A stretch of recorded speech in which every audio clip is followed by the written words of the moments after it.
Okay.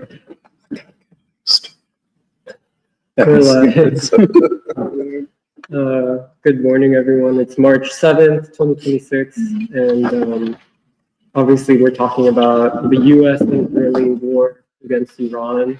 And then we'll also talk about our upcoming two-part seminar on the book Capitalism, A Global History by Sen Beckert to be next Saturday and then the following Sunday, the week after. And also, I think it would be important to acknowledge, we were just talking about it, but the passing of Bernard Lafayette, a great freedom fighter from the Third American Revolution. He was very instrumental, I think, in the Selma campaign. He's out of the Nashville movement. Out of the Nashville movement with Diana, James Lawson, and all that. But yeah, we want to start with Iran, and so Kathy and Mary are going to start. I just add one other thing. They had the final ceremony for Jesse yesterday, and I would just say, from what I saw, and I didn't look at all of it, it robbed him from the people. And with Joe Biden and Barack Obama, and I have to add Al Sharpton, but I'll listen to more of it. What could Bill Clinton say about Jesse, So again, he's robbed from the people and appropriated by the ruling elite. No mention, as I recall, unless you all saw something, of war and peace at this very dangerous time. And Jesse did fight against war. He fought for the Palestinians. He was a friend of Yasser Arafat.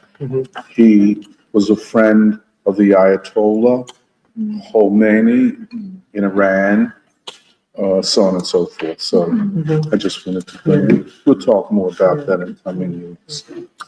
So to start us off on the discussion of Iran, Mary and Kathy will start, and then we'll have a discussion, and then I think we'll get to capitalism. Take it away. I can get us started. I'll say a couple things, and then I can also pass it to Mary. But I just feel like I wanted to start by saying that it's only been 7 days since we last spoke, but so much feels like it happened since then.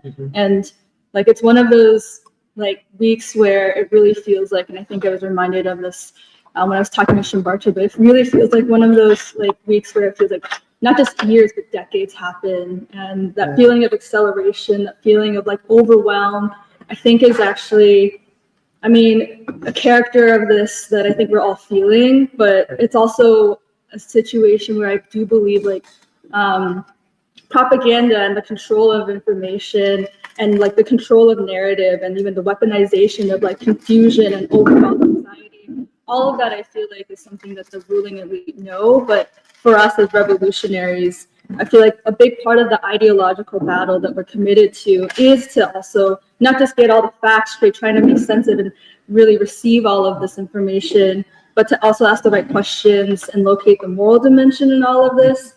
And it's true that a lot has been really set into motion, not just in Iran or the Middle East and Asia, but really on the world stage. So we have to figure out really where this is all headed. Is this going to become a world war? But also, if we take our responsibility seriously as revolutionaries here in the U.S., in the heart of this all, then we have to be really concerned, I think, with what exactly this unleashes also among the American people and their consciousness and what their capacity is to come together and actually decisively act and take responsibility for all of this.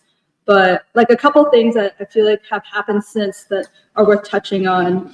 Even last week, when we had first woken up on Saturday morning, we had been learning that Iran has been retaliating with strikes all across the Arab and Gulf states where the U.S. military bases are concentrated.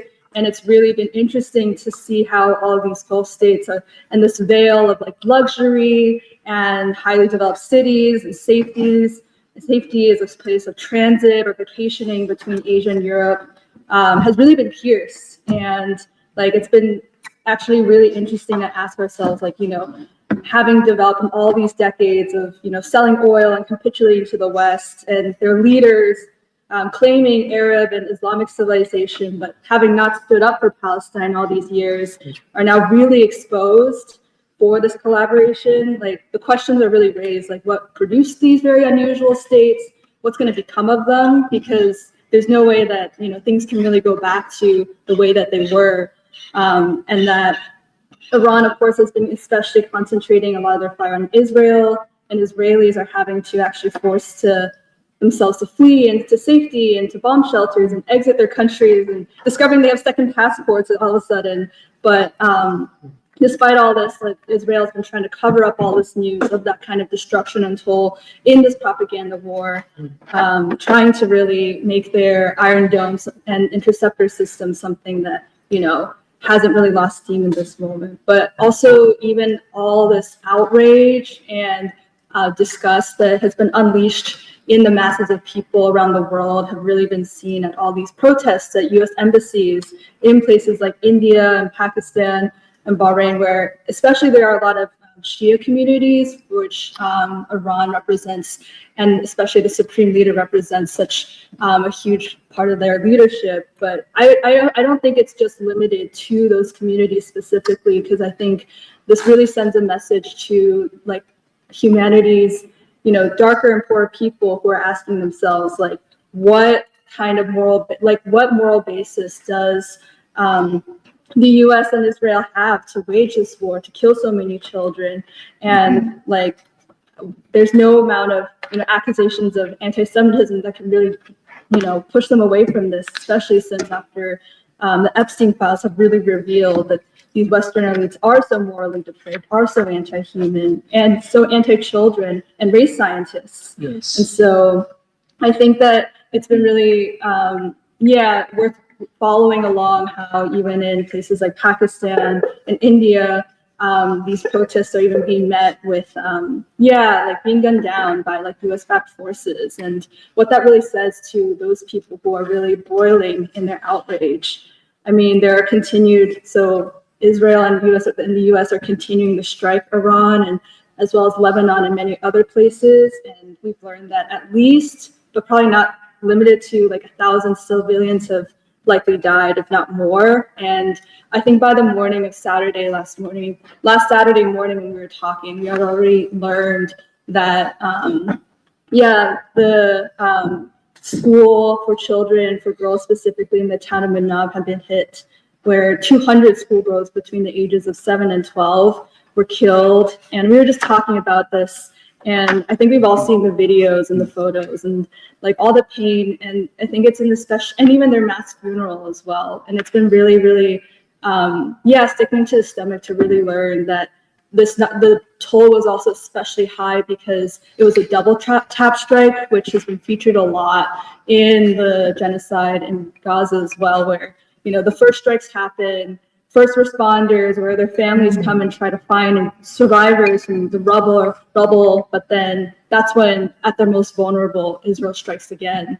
And it's, I think, really, really sickening, but also especially the murder of innocent children on the first day of war was just not really in anyone's bingo cards for the year, but especially it's like matching this like record of killing children that has been going on for at least now 2.5 years in the genocide in Gaza that everyone has really come to know. I think most importantly, Saturday morning, we had not yet learned or heard the confirmation of the martyrdom of the 86-year-old Ayatollah Khamenei. And it took a couple hours for the Iranian state media to confirm that in the Israeli-U.S. decapitation strikes. I think it was a blow. I think all of us were holding out our breath and hoping that it would not happen. But he was killed in his office compound along with several other top military and political leaders in Iran, and also his family, many of his family members, his children, his grandchildren, even a grandchild as young as maybe 1 year old, were also killed in these strikes.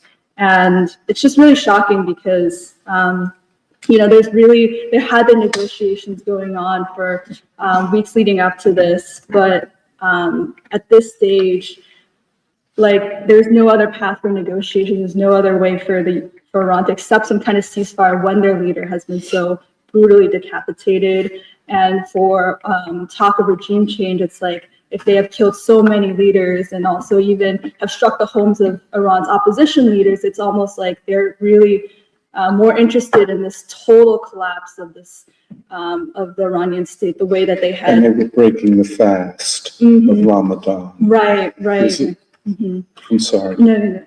That's important too, and especially since we've seen this happen in Libya and in Syria, but for the scale of Iran, for 92 million people, like the damage is going to be like so immense and highly disastrous, and it's going to affect the whole world really, and the whole and not just that region. And so I just wanted to say a couple things about the martyred Ayatollah that I had come to learn in this past week, because I think the U.S. and Western media have shown just too many videos, I think, of Iranians in the diaspora celebrating his death, and not enough to actually understand who he was and what he represented and what kind of role he played in really upholding peace and stability and principle in the world.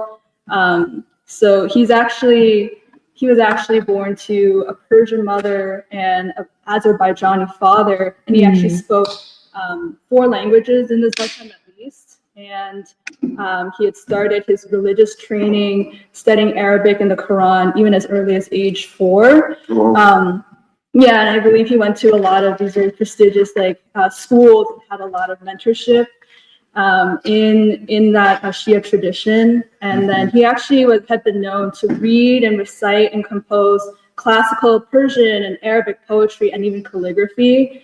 And he also read a lot of English literature, and his favorite novel apparently was Les Miserables by Victor Hugo. These are all things I think they just don't really talk about. And when he was a young man, around in his 20s and 30s, he was part of the movement that protested and ultimately ousted the US-backed Shah, which was the movement that was led by Ruhollah Khomeini, who was the central leader of that movement and became the first Ayatollah or the supreme leader of the Islamic Republic. But during that period, for all of his protests, for all of his resistance, he was arrested and jailed and exiled many times, and in very brutal prisons, and even exiled to very remote parts of Iran. But during those periods, he would always, his fellow prisoners and would always form these very close relationships and have a lot of respect for him. And even some of those prisoners he became really close to, even though they were, say, the communists and part of all these different secular branches of that resistance. And so after the success of the Iranian Revolution in 1979, he was among some of the youngest of the leaders of the new Islamic Republic, and eventually became its president. And in 1980, that's when we saw the breakout of this 8-year-long Iraq-Iran war, precipitated by Saddam Hussein, who was armed and encouraged by the U.S. to seize control of Iran when it had recently emerged out of this very difficult revolutionary period. During that period, actually, Khomeini didn't have any military experience, but he went out to the front lines, knowing all the danger, but he really wanted to be close to all those Iranian soldiers and not be afraid of the danger that might befall him.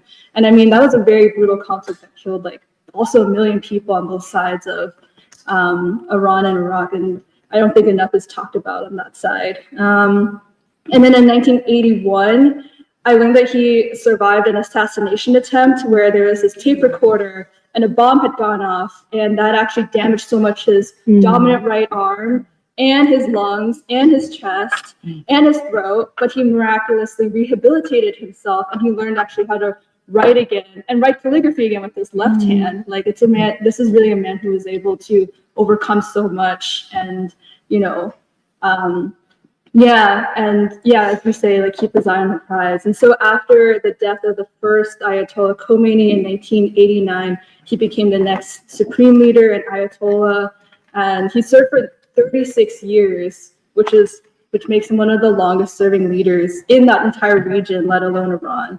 And he witnesses the fall of the Soviet Union and all of these decades of U.S. forever wars and Israeli aggression in Iraq and Libya, Syria, Afghanistan. And I think that it's really beautiful to learn that he stood really firmly by the side of the Palestinian resistance of Hamas, but also the Houthis in Yemen, and then Hezbollah in Lebanon, and the Nelson Mandela, and then the South African apartheid, anti-apartheid forces really called him a close friend, and that he was a really good, he was a strong supporter also of Cuba under all these decades of sanctions, and that there were many different liberation struggles and leaders that really counted him as this figure, this tower of principle. And his murder is really a stability to, like, his murder is really a huge blow to the stability of that region and the world as a whole.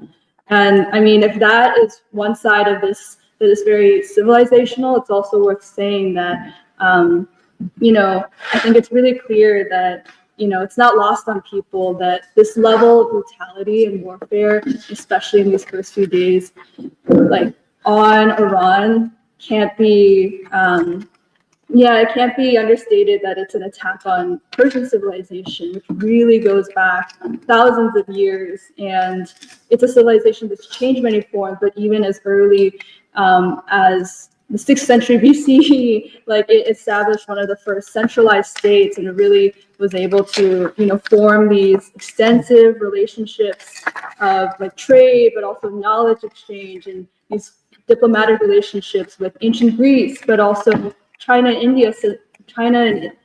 Indian civilization in the east, and later on even Africa and the Swahili coast in the Indian Ocean in the south. So it's always been this huge and important conduit between different civilizations on all these different continents. And so, I mean, I think it's even worth driving home this point that actually what kind of debt does Western civilization therefore owe to Persian civilization? Like, and how important is it for the American people to know the Iranian people in this time for, as we say so much, like man to no man, and on the basis of civilization in this conflict? And so on the other side, while this war just feels so existential for the Iranian people, they really have the will to, you know, at this point, fight this out and actually commit themselves to seeing this through. We have the foil on the other side, Trump and his administration, and the U.S. and Israel, who have been trying to, you know, weave together so many different reasons for this war, trying to also put forward a civilizational basis of this war, but none of it is quite so coherent, and it really begs this question of this highly irrational, so illogical, so insane of a reason for this. And I mean, it's also really hard to, like, for them to even admit responsibility and, you know, give a coherent reason, especially when at least 6 American lives have been lost in all of this. And they're saying that more blood will certainly be spilled. And so, like, what is it that they can say, or is there anything that can be said about trying to wage war for a dying white civilization that will ever make sense? And so, I mean, there's even news that has come out that one of the youngest soldiers killed among these 6 is a 20-year-old soldier whose family and college classmates have had to mourn and bury. Like, what can you say to those families? What can you say to the American people, basically? And so I think it's really, worth keeping in mind that even just a few weeks ago at Munich, the Secretary of State Marco Rubio was invoking, you know, the return of the U.S.'s role among the great Western empires to tower and control darker humanity as the backdrop to so much of this. And in addition, you know, we have been talking, at least in free school, like, and about the role of Christianity and what it plays in shaping, defining Western civilization. It's worth noting that, you know, some of the most ardent supporters for this war are American Christian Zionists, who have been gleefully calling for this to be a holy war and a war of Armageddon and a war of ethnic cleansing against Islamic civilization. And it's especially, I think, heinous that the Secretary of Defense, Pete Hegseth, has recently in this speech to U.S. troops named Trump as being anointed by Jesus to start this war of Armageddon. And to really just hear from, you know, the top brass of U.S. leadership like this is just really brazen, but it just really begs the question, you know, like, what is this all for? What can they really say to the American people? Like, what is really worth, like, sacrificing American lives on the altar, but for what? And it's really unclear, like, what, how many people that really, you know, were convinced by that. Because, I mean, on the other side, you know, Israel and Netanyahu has really wanted this war with Iran for decades. And they've wanted to build this greater Israel project where, you know, they seek all this, they just really have wanted all the subordination and regime change from all their neighbors in the region. And Netanyahu was just at the White House in February, trying to derail the negotiations and begging Trump for this war, despite all the disastrous consequences, and even Trump's own promises to American people to never actually get into this regime change war, this long, dragged out, boots on the ground war that he even like protested and critiqued, you know, his predecessors for engaging in. And now here we are, all of this double talk. And so if there is to be a strategic reason to say defend Israel and to preemptively strike Israel before they quote unquote strike us, like, are the American people like ready to sacrifice their lives to Israel? It's very clear that, you know, I think we all saw videos of that U.S. Marine who protested at a Senate hearing and was shouting, like, no one wants to die for Israel. And as he was violently dragged out, you know, his hand got caught in that door and he was snapped in half. It was so painful. And so I think it's really clear that the American people, it's a worthwhile question to just, talk about as free school and to figure out, like, what is it, how much do they take all of this at face value? What is it that they believe from all of it? And what is it that they reject from all of this? And I think it is really worth us, I think, diving into just the ways we're assessing the American people's response and what their consciousness and capacity is. And I think these are very sociological questions that, you know, you can look at a lot of polling data, and it's very clear that right now, you know, at least 60% or so of people oppose the war in Iran, which is already quite, you know, low levels of support, high amount of rejection at this stage where, you know, it's the outside of the war. Most of the time, it's the highest at this stage that it can possibly be, and it's already quite significant. But beyond polls, how do we actually know the American people, what they're thinking? Because I think it will look a little different than, you know, all these protests that are breaking out at these U.S. embassies around the world. But where is all of this outrage? Where is all of this disgust? And how will it be actually, you know, channeled and moved forward and actually, crystallized? So I wanted to stop there for a second and see if, Mary, if you wanted to jump in. I think more would be said too. Yeah, I feel like I don't have that much to say. I feel like mostly I'm emphasizing certain things Kathy already said. But I feel like in general, part of the difficulty is asking what actually explains this time. Because there's so much news and you can't believe all of it.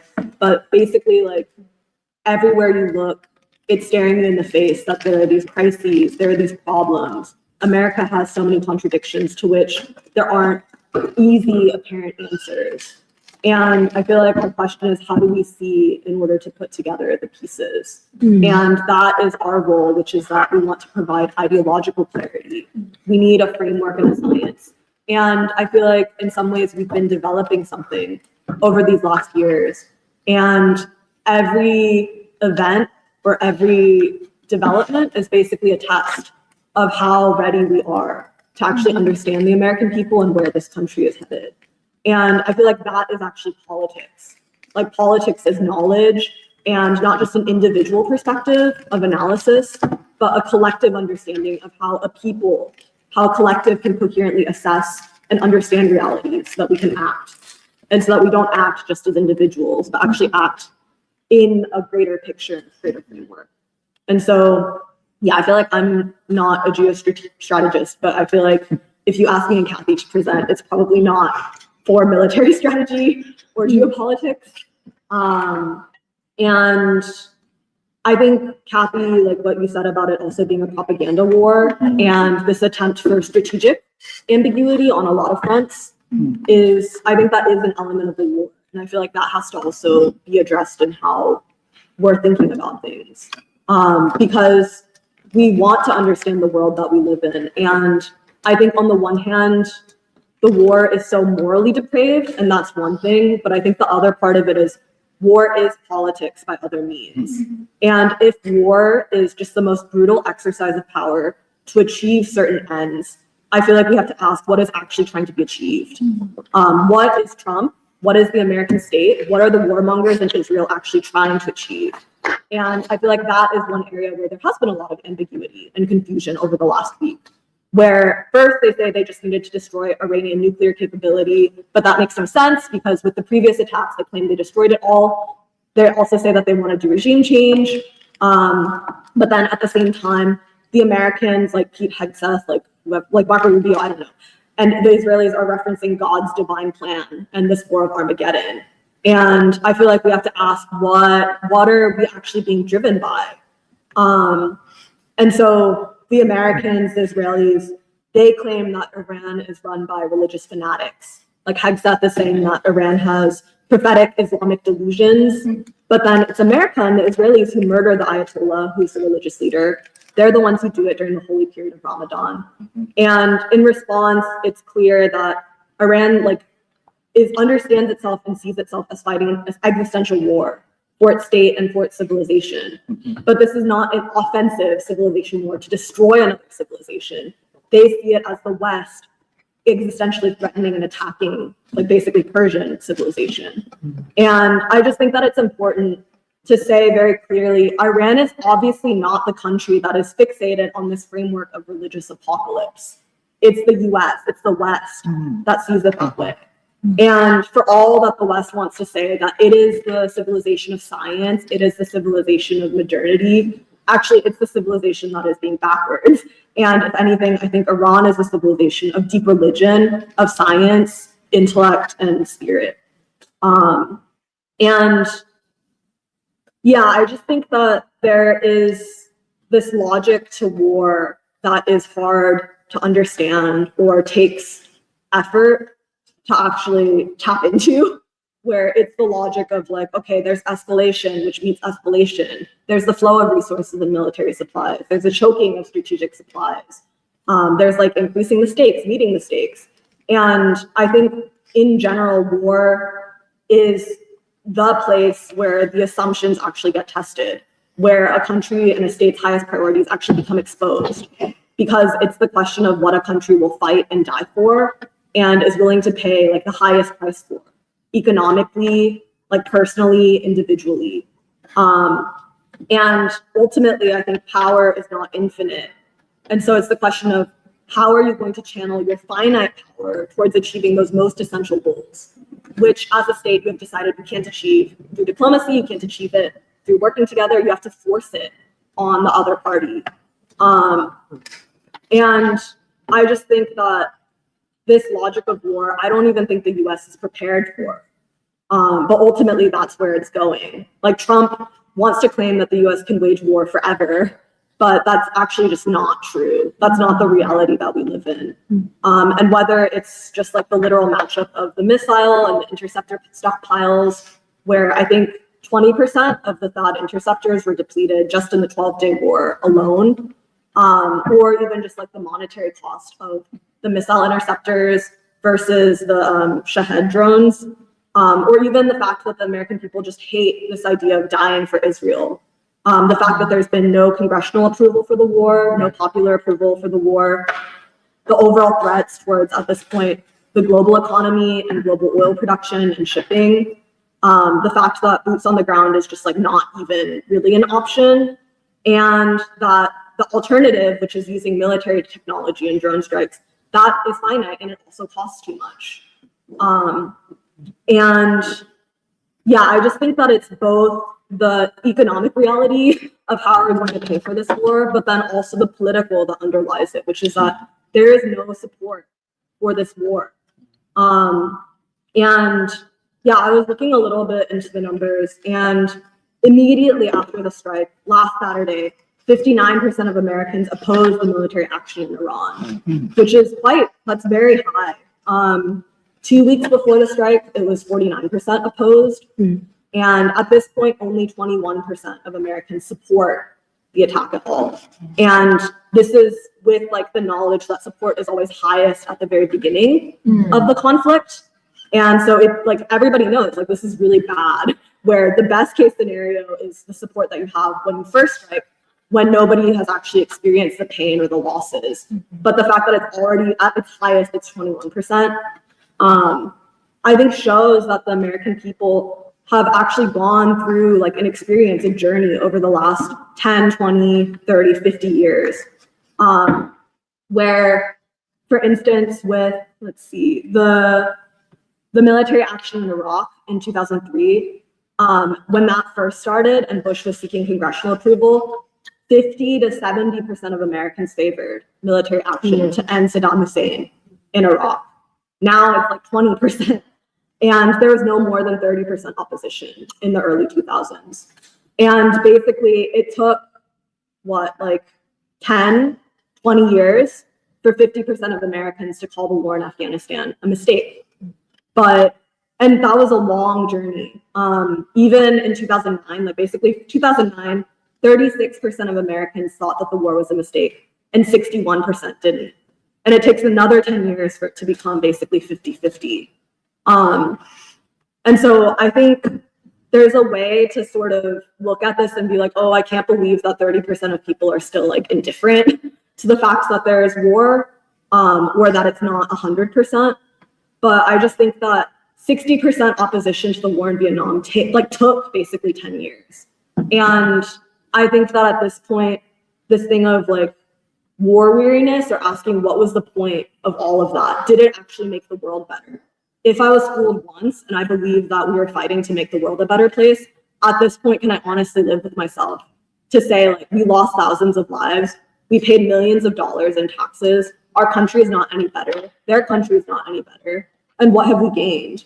And so I think Americans in general feel that the price is too high and they did not sign up to pay this price. And overall, I think Trump's foreign policy, those tactics are basically just using and abusing American power in these sort of unfettered strikes where it's power. We don't care about law. We don't care about whether something is right or wrong. The fact that we can do it means that we're justified in doing it. And I think you can see that with the attacks of the boats in the Caribbean, the kidnapping of Maduro, the blockade of Cuba. And I think that that was basically their tactic. And they thought that it would work in Iran. And it's not working. It's not something that's going to be over in a day and everything ends. But if that power is not finite, then yeah, what is actually going to happen? And ultimately, I think more than the logic of war that's driving this administration, it is a logic of white supremacy. Yeah. And it is that logic of white supremacy that has overtaken everything else. It's not a strategy of actually winning a war. It's not even a strategy of white supremacy. It's just being driven by this urge of like white civilization or whiteness to say, well, it must be this way. Like I must win. I have to be better than everybody else. And I think at that point, that is what's going on and what basically helps us understand the situation much more than economic logic, military logic, political logic, and even I think basic rules of law, which I feel like at this point, the American people have gotten almost numb to, that foundationally, the US Constitution, literally the country that like what we're founded on, Congress, which is the branch that is closest to the people, has the sole authority to declare war, to raise armies. And that comes out of the American Revolution and the experience of all of these unchecked wars by monarchists that the people did not want. It comes out of this experience of the people being forced to suffer for these wars that nobody wanted. And then also the basic rule of international law, which I also think that the American state forgets or disregards, but the basic rule of distinguishing between civilians and combatants. Right. It is a basic international human law to not attack schools and hospitals. And it's also the basic rule of humanity to protect children and to not kill them.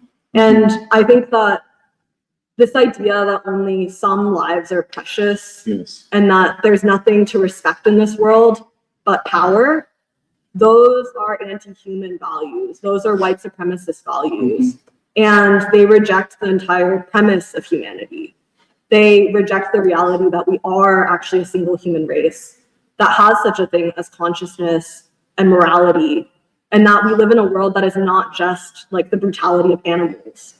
And I think if we go further, those are suicidal values for any society to adopt. How can you have a society that doesn't even respect the human being and says, it's not about us, it's about me. It's about whoever can, not whoever should. And I think that we see those values as the basis of a white supremacist social system. And we see that as the root cause of this conflict, which is a civilizational conflict. And I just think that it's just logically and like emotionally, it's not a basis on which you can build a society or any kind of coalition. And I think that ultimately the question of white supremacy and white civilization is basically the breaking point for like MAGA and the American people that we have to fight on. And I think that this lack of appetite for war and this anger and feeling of betrayal towards Trump, it shows that white supremacist civilization doesn't even fit most of the people anymore. Even people in MAGA who really looked at Trump and thought, oh, you fight for me, are saying, no, like, I don't have this bloodlust for war. This is where I draw the line. And I think that ultimately, whatever this state is, this white supremacist state, it doesn't even know its own people, and it doesn't care to. It doesn't feel responsible to its people. And so I wanted to talk a little bit about the specifics of the ideological sort of crumbling and struggle inside of the MAGA movement, because I think it is really significant. And then I want to build towards sort of what are the forces that would be important in a broad democratic peace movement of the American people. Where do these forces stand and how can they actually relate to each other? But, okay, Tucker Carlson, like, I think he is kind of a white supremacist, but then ultimately at this point, he literally asks, what is the point of civilization? Isn't the point of civilization to protect the weak? And he asked this week, like literally, he asked, where do we go from here? And I think those are the questions that people are actually being drawn to ask. And it doesn't say anything about the ultimate possibilities of where we go, but I think that basically with this peace movement, we have to take stock of who's actually serious about this and who is coming to realize like the depth of the contradictions that we have to actually face. Because yeah, Tucker, he said that the war was like absolutely disgusting and evil. And then he said, it's hard to say this, but the US didn't make the decision, Netanyahu did, and that's a problem. Trump has also turned on Tucker, where he said, MAGA's Trump, MAGA's not the other two of like Tucker Carlson and Megyn Kelly. And then he says, MAGA loves what I'm doing. This is a detour that we have to take. But the thing is that many of the thinkers and sort of ideologues at this point are having to break with Trump. And we noticed it earlier on with like Marjorie Taylor Greene. We've been talking about Candace Owens and Tucker Carlson. But I think that for many people, war and peace and the question of the children is basically a red line. Like it is a red line. And they're saying, it doesn't matter how many years I spent building you up. This is not where I stand. And ultimately, like that is the point at which if this coalition is going to break, it has to break. And so Candace Owens, like it's also becoming much more explicit. Candace Owens says, do not sign up for or continue to fight for the US military. This war is on behalf of satanic pedophiles. Do not fight for child rapists. Come home. Marjorie Taylor Greene said, we need to have a serious conversation about what the F is happening to this country. We are nearly $40 trillion in debt. 50% of Americans are in credit card debt. 67% of Americans live paycheck to paycheck. Most Americans are completely against this war. Make America Great Again was supposed to be America first, not Israel first. And our president is saying that the Iranian people are all of a sudden going to topple their regime. I'm furious. We've seen enough of our American troops dead and murdered for foreign countries. Trump already said today that he doesn't care about the polling. He doesn't care about what the American people think, and he may put troops on the ground. the man that I supported denounced what happened in Iraq, said no more foreign wars, no more regime change. J.D. Vance promised it, Tulsi Gabbard promised it. And Megyn Kelly also says, no one should have to die for a foreign country. I don't think those 4 service members died for the United States. I think they died for Iran or for Israel. And Dennis Kucinich, I also think is really interesting, where, yeah, like he was part of RFK's campaign, but then he left. And he said very clearly, this is the end of Trump's presidency because of the total betrayal of trust. He says it's much bigger than one person. And he said that Israel, yeah, they are pathological killers. And this is what I think is really interesting, because I think Dennis Kucinich is kind of at the forefront of basically like white consciousness. But he says people have to reflect, where are our values? What do we stand for? What do we believe in? Is this the way we were raised? Do we believe that we have souls and that what we do has consequences? This is an inflection point for our society, for Western civilization. And frankly, our government isn't meeting the test. And so I think these figures who are actually speaking up, like speaking out, people like, yeah, like Sagar and Jetty on Breaking Points, basically said like he's so embarrassed because he was for Trump and he feels like he has basically, yeah, like compromised himself and lost something also. And I just think that it's important because there are these people who are speaking out, who are openly questioning, and I think going to some pretty dark places because they have to like actually reckon with some of this. But then at the same time, okay, there are people like Tulsi Gabbard who, yeah, built a platform on board, didn't say anything. Just war against Iran. Yeah, war against Iran, but is silent. J.D. Vance, silent. RFK Jr., like also silent. And I think these people have basically taken themselves off of the stage of history. But the fact that there are people who are actually going forward and I think pushing themselves to not be dogmatic, not to just lockstep circle the wagons around Trump, but to say like, you effed up and you have to pay the consequences of this.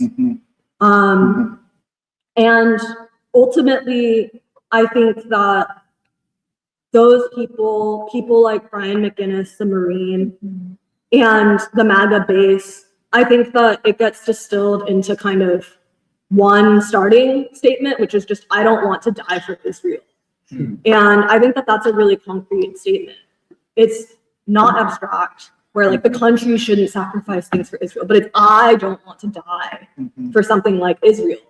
And I feel like that's also because I don't want to die for a civilization that kills children. I don't want to die for whiteness.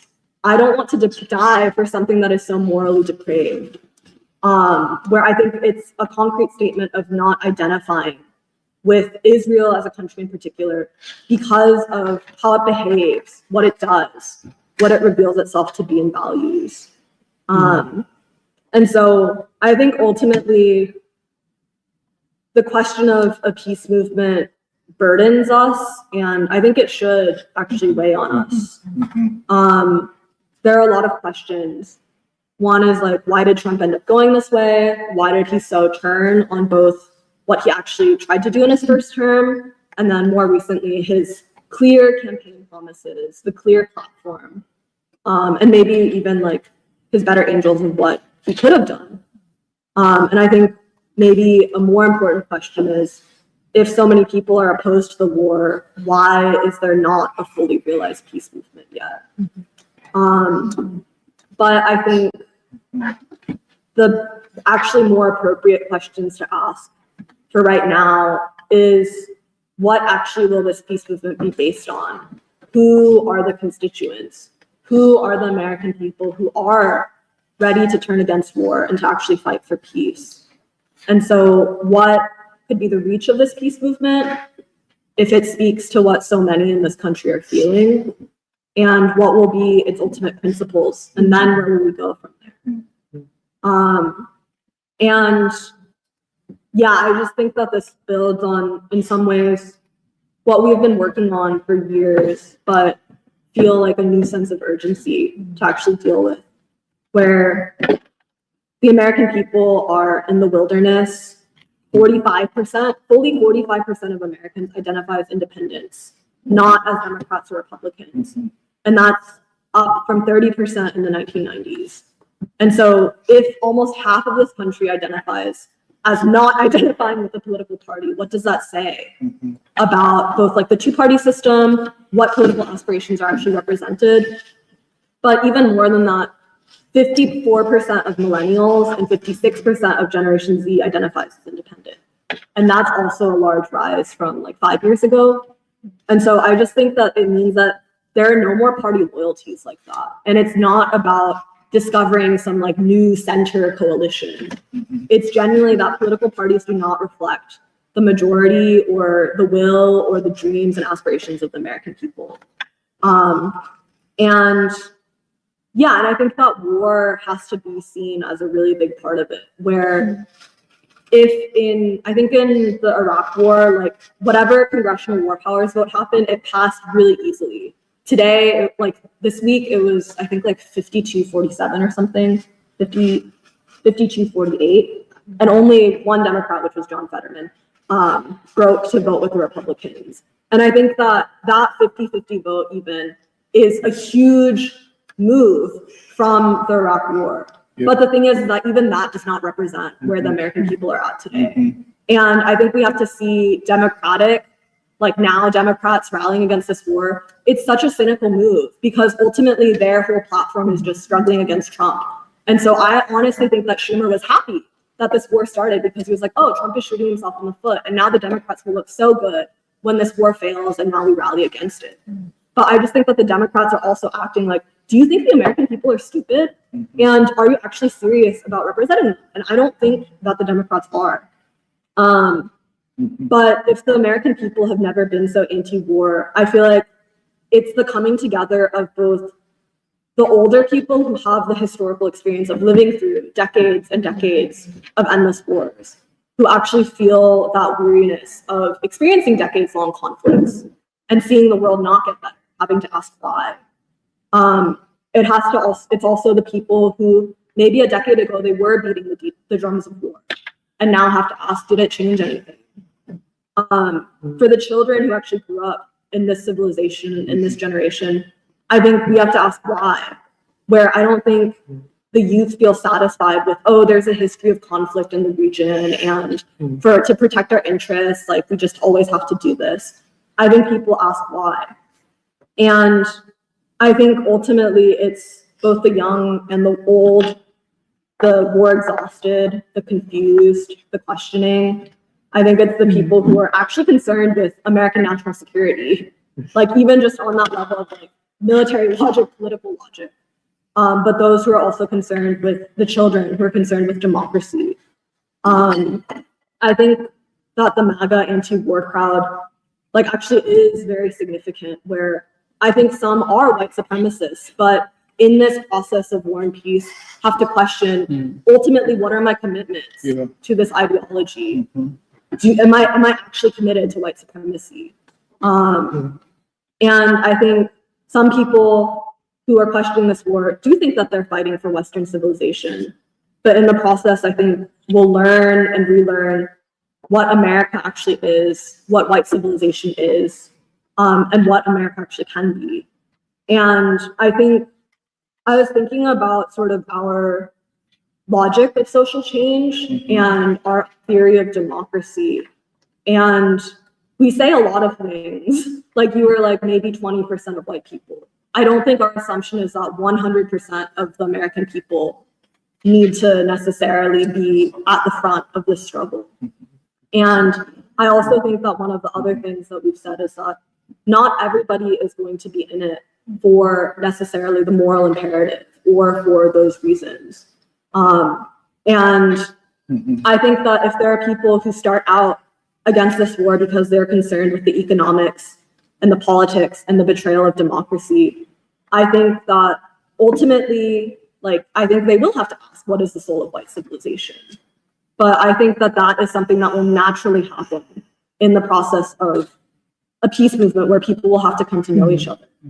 I also think the youth who are in these universities, who started the encampments, who have been growing up in the civilizational crisis, and I think do want to identify with darker humanity. Yeah. And I think, like we said, they inherit the anti-Vietnam War protests, they inherit the anti-apartheid struggle, but more than anything else, they inherit the Black freedom movement.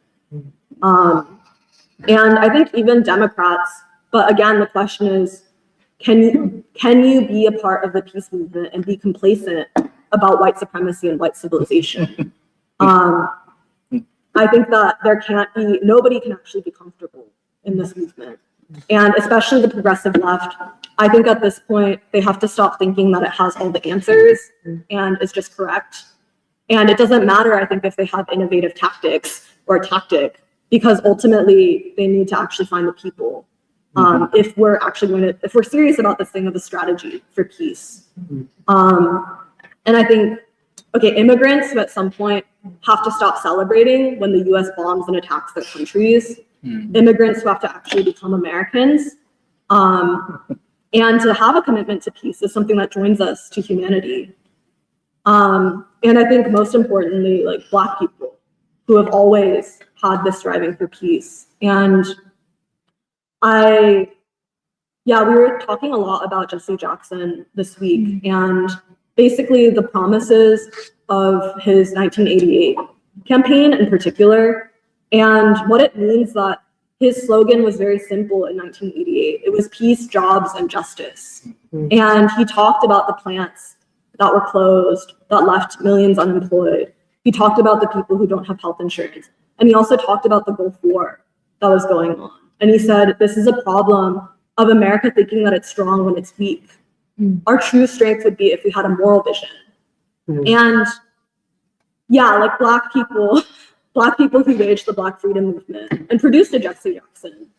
And that campaign, which even though it didn't win, even at that time in 1988, 12 to 30% of white people voted for that. And I think now in this time, we were asking in our reading group, if honest to God, if you had the choice between Jesse Jackson and Donald Trump to vote for, who would win and why? And so, yeah, I think just in general, our orientation towards the peace movement, I think means that we have to actually be interested in the people, what they think, where they're going. I think we really can't be dogmatic about like, this is it, this is only it. I think we have to believe in the people more than we believe in the state. And we have to believe in social science as a way to actually understand people and to find a way through together. I think we have to stand on civilization. We have to believe in civilization, and civilization not as something that is ancient or fully formed, but this like basic principles of what is civilization for? Is it for children? Is it for like human beings? I think we have to build unity, but only on principle and through ideological struggle.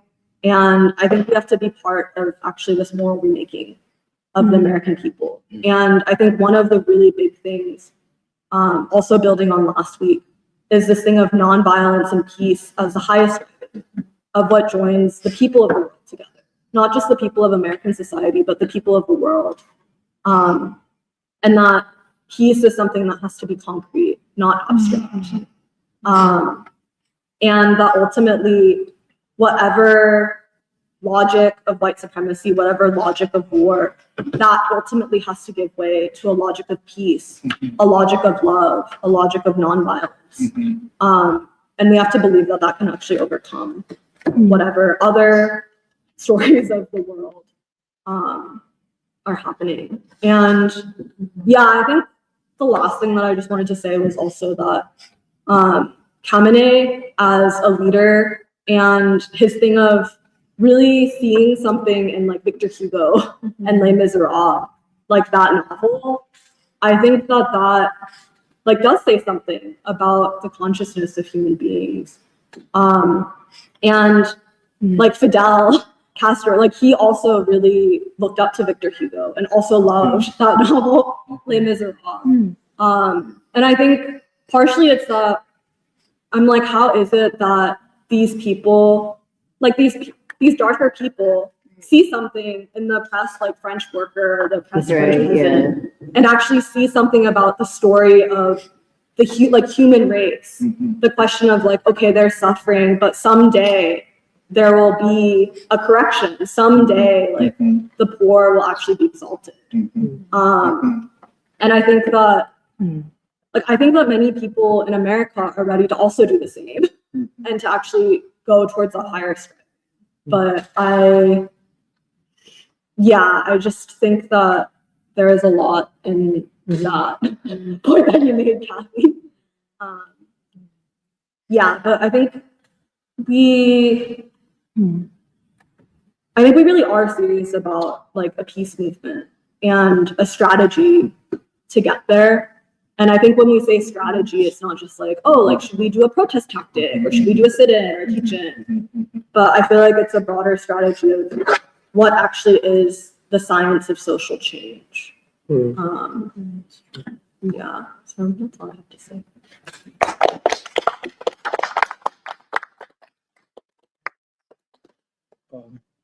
I just want to say something because you all are always asking me how this time compares to the time of Vietnam. By the way, I really want to thank you all. You didn't just give a geostrategic analysis. You talked about human beings in the most emotional and deeply feeling terms. And I appreciate that. I want to thank you because, I want to thank you for that. We are at the moment of a deep paradox. We're closer to Martin Luther King, the nation is, than ever before. At the same time, we're closer to regime change than this nation has ever been. But dangerously, we're closer to world war than we've ever been. This war with Iran could spin out of control. There is no logic to this, and unintended consequences override intentions. The American people, as both of you have pointed out, are outraged, especially white Americans and especially Trump's MAGA base. I always say that white people are divided on the question of whiteness and white supremacy. And I agree with that, but I think the division is now rapidly moving towards the side of whiteness is a burden we don't want to bear. They don't say it that way, but their opposition to this empire and the cost of empire is their way of expressing outrage. Sadly, most white Americans did not take seriously the Third American Revolution, but now they're being forced to reconsider the history of the country and where Black people and where Martin Luther King fits into this. And it is all good. And I agree, Nuri, the way you put it, that that it is not for any group or any group of people to say we have the answers. The answers are unfolding out of the situation, and people have to find their way to the truth. And the truth of their own country, the truth of their own beings. This is a painful thing for white America, for white people, But I just want to say, well, by the way, just a small thing on Jesse Jackson's death and how they're trying to smother his legacy in this, we were all with him all the time. No, you weren't. They were not, they were not with him. Bill Clinton was not with Jesse Jackson. Joe Biden was not with Jesse Jackson. Obama was not, and Jesse Jackson wasn't with him. So we will have to rescue his legacy in this time, not as Martin Luther King, but as one expression of the King legacy. I have some things that I would like to say about the Nation of Islam, the second and third resurrection, and so on. But I was talking to Emily, and welcome back, Emily, who was sorely missed, the other day. And I said, if you take all of the great leaders, I won't name them, Martin Luther King remains the greatest American leader, the greatest Black leader. There is no substitute for him. And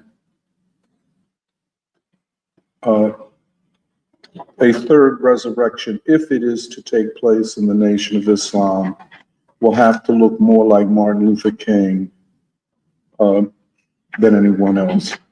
He is just that important and just that significant. But,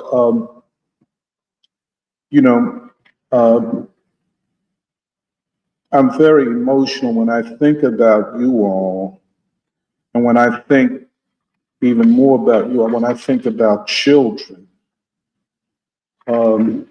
because a regime that could kill 170, maybe 200 children willfully, that was not a mistake, because it was a double tap. They bombed it, the parents and everything ran to get their children, and then they bombed it again. It was intentional. And it has only found its way into the American media on the back pages. It is not considered a moral outrage, which says everything we need to know about the ruling elite of this country. The atrocities committed by Israel in Gaza, and the atrocities committed in Iran up to this point go beyond anything that we knew about during the war in Vietnam. Even as vicious and brutal as the U.S. military was in Vietnam, using chemicals like napalm and carpet bombing and bombing in North Vietnam, I don't believe that we have seen anything so morally depraved as the U.S. and Israel are carrying out. This is deeply affecting the American people. They saw Gaza, and that's why more Americans side with the Palestinians than with Israel. They know about these children. And, we all have, or most people have children or grandchildren. And when I see those children, I see mine. And there's no way in the world Trump or Hegseth or any of those other depraved, you can't call them animals, they're below this life itself. And you're going to celebrate this? Just one thing, I so agree, Kathy, with you talking about the Ayatollah Khamenei and saying a little bit about his background, his courage.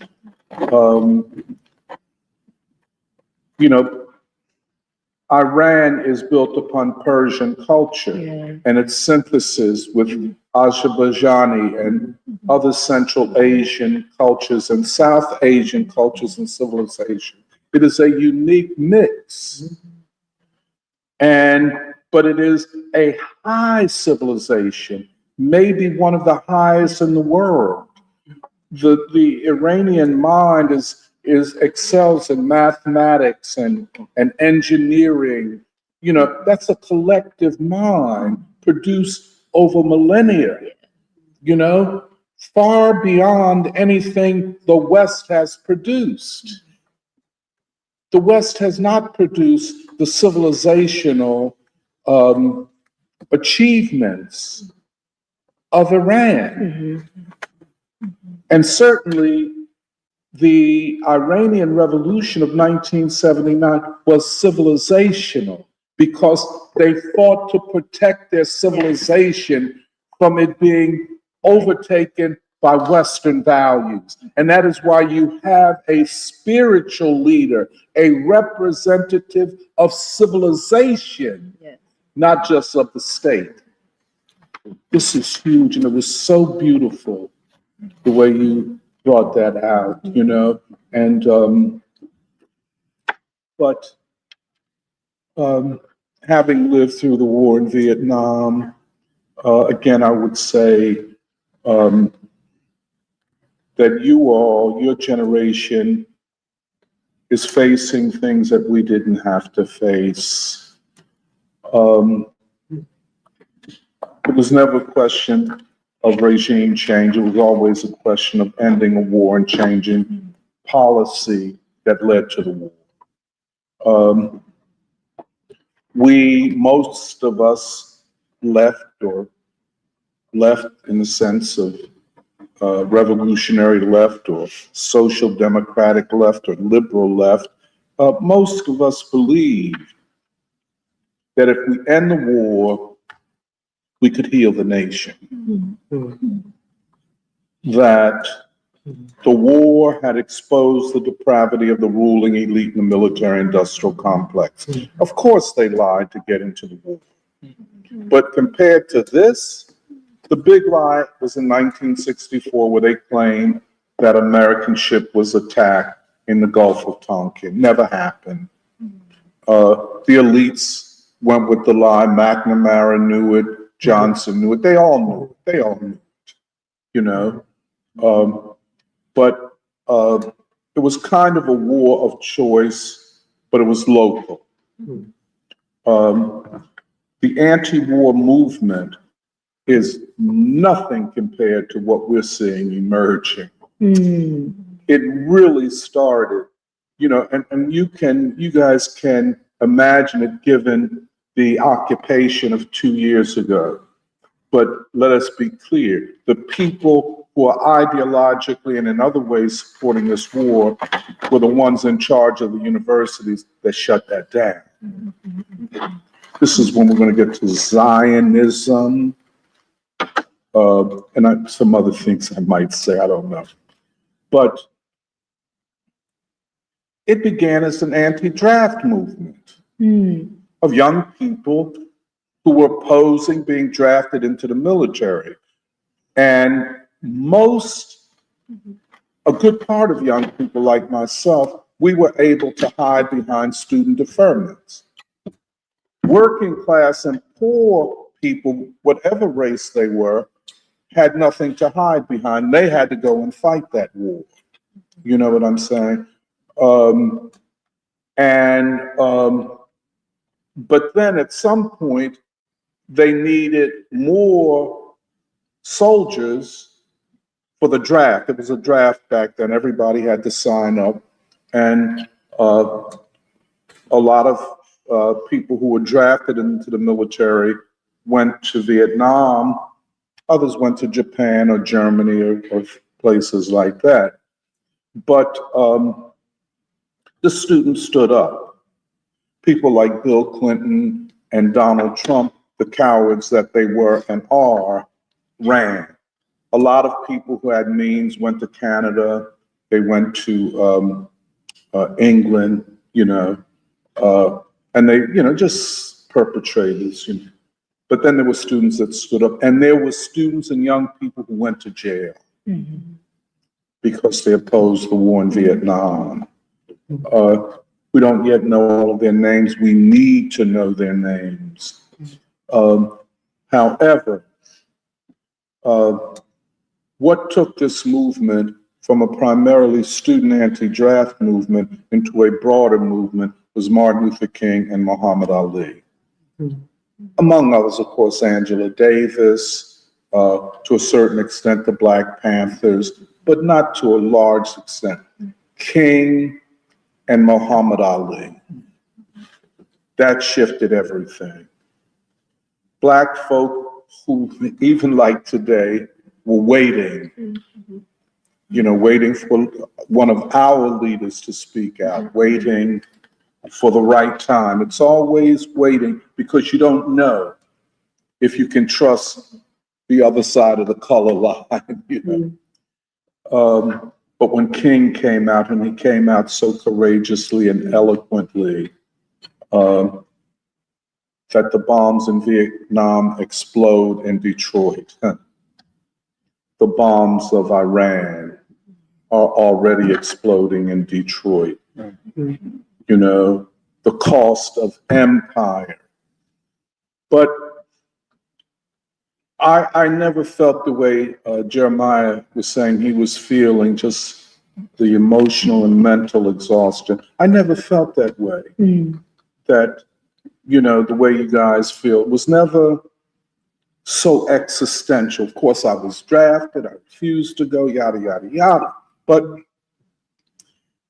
I didn't feel the weight, the existential weight that I think you guys feel, and you should feel. I was talking to Kathy earlier, and she was talking about how she doesn't sleep. You're up and down, you don't sleep well because you don't know what's coming next. I never felt that way. None of my friends felt that way. We could still laugh. We could still go out. We could still, we could march, but we could still have fun. We did not feel that we're approaching an end state of a civilization. We didn't feel that way, but now we are. And I don't think it's just you all in free school. I think it is wide among students and young people who often are on the edge of nihilism. We were never that way. We were never on the edge of nihilism. If you listen to the music of that time, you know what I'm saying? It was always war, what is it good for? Marvin Gaye, or, all of that music and jazz, et cetera, et cetera, et cetera. But this nihilism, is there anything to live for?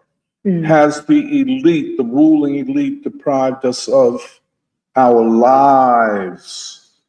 And I have to ask Blaze, I cannot imagine what is going on among children. I just can't imagine it. Because they know all of this. They're aware of what's going on in the world, and those who do not directly know about what happened with the children, they learn from other children who might know. So I don't know. Now, the hope then was the uniting of the Black freedom movement with the anti-Vietnam War movement. That was the big hope. That's why King ultimately was assassinated. I think that's the same thing today, but at a deeper, more profound level. And in some ways, or in many ways, the ball is in the court of white people. I can imagine among some Black people, they think, well, let us see what you're going to do now. Let's see Tucker Carlson or Marjorie Taylor Greene. Let's see how far you're going to go with this. And I think if you take people, especially Marjorie Taylor Greene, I think she is special. She is not just saying, you lied to me, you betrayed me. She is also, her outrage suggests her calling for regime change. Because people like her, they can't go to the Democrats. They rejected that. They see nothing in the Republican Party, and the MAGA movement is collapsing. Where do they go? You know, and this is a big question. We would say the nation must move to king. The nation must move to this alternative civilization, this alternative set of values, et cetera, et cetera, et cetera. There's one more thing I just wanted to say, the difference.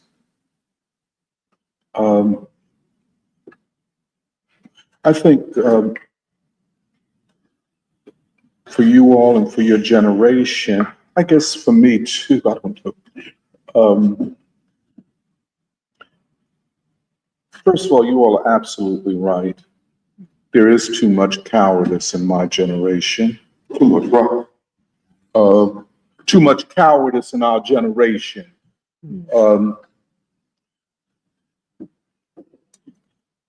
Too much readiness to compromise and have lived lives of compromise, even though everybody will tell you, I was back in the days. Everybody was back in the days, but what were you doing back in the days? And what have you done since the back in the days?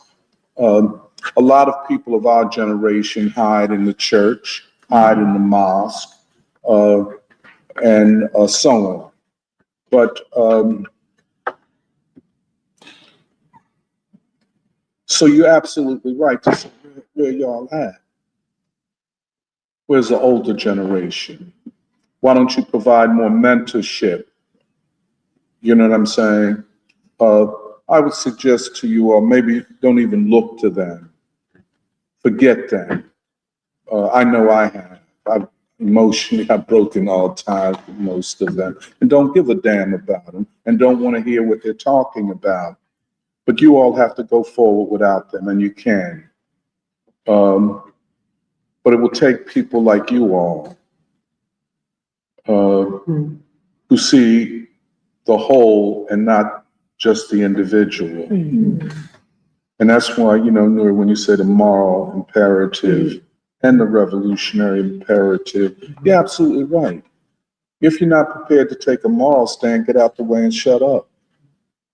You know, if you want to continue to embrace a form of culture and music produced by the very people who are carrying out the genocide in Gaza. And if the Epstein files don't tell you anything else, it tells you where all of this is coming from, who is empowered to diffuse into the veins of a younger generation, especially young Black people, so-called music that is so different from everything Black people have ever produced musically. Who is responsible for that? That kind of spiritual death and the death that they carry out in Gaza. But this is my last thing. This is why I think, you know, Nuri, the moral imperative is the revolutionary imperative.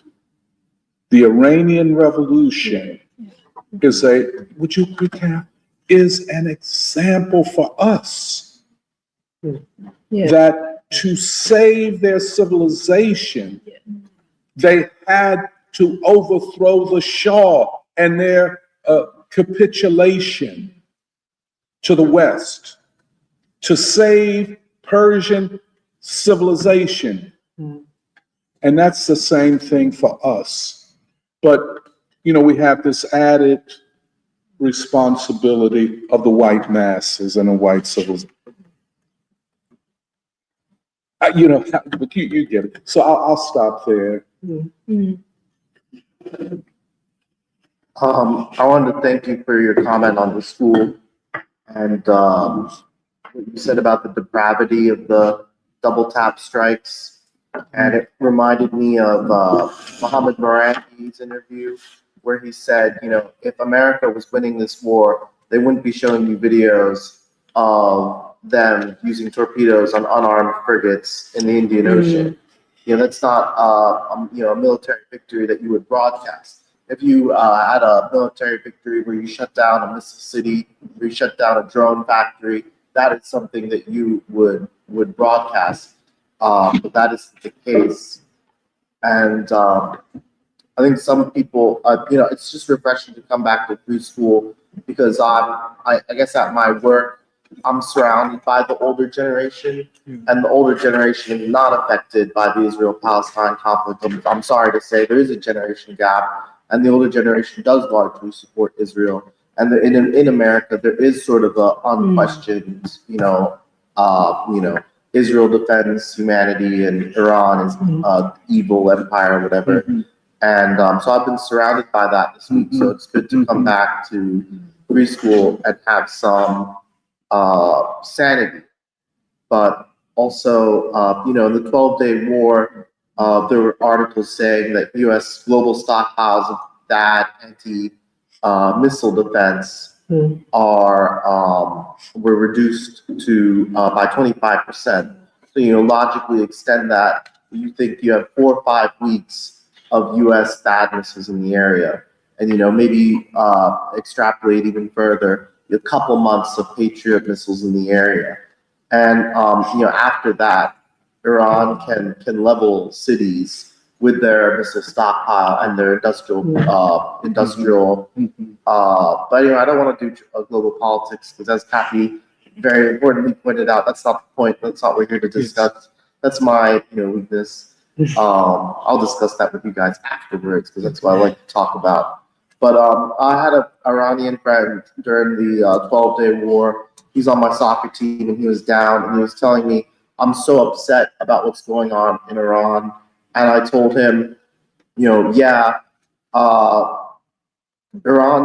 position doesn't look very strong, but Iran is, I go back to what Javed Zarif said, we've been around for millennia, not millennium, millennia. The Persian civilization founded 2,500 years ago.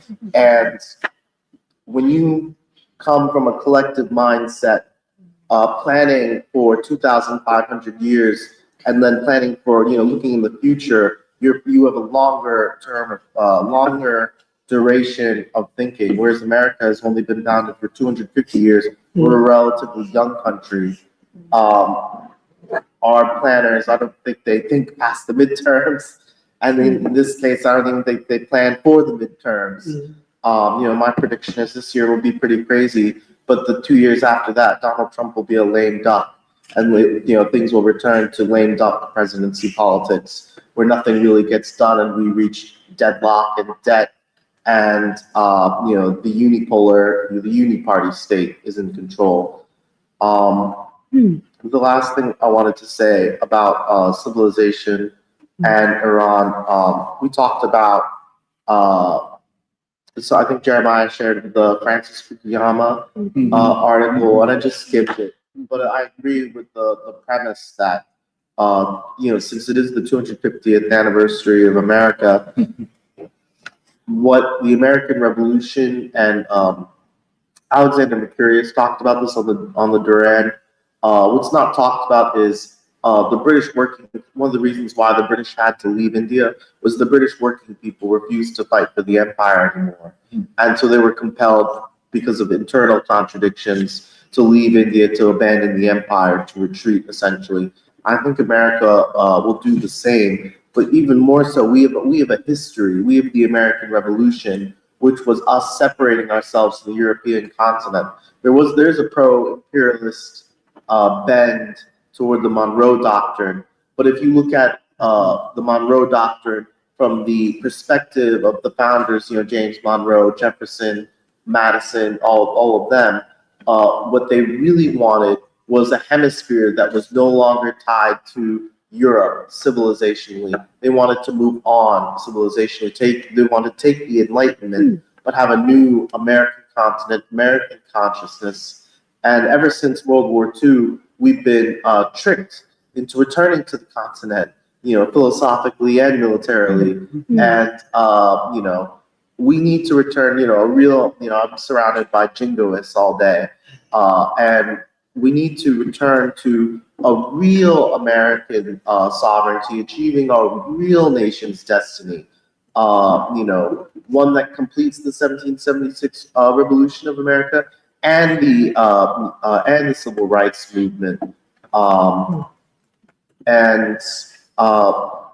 I think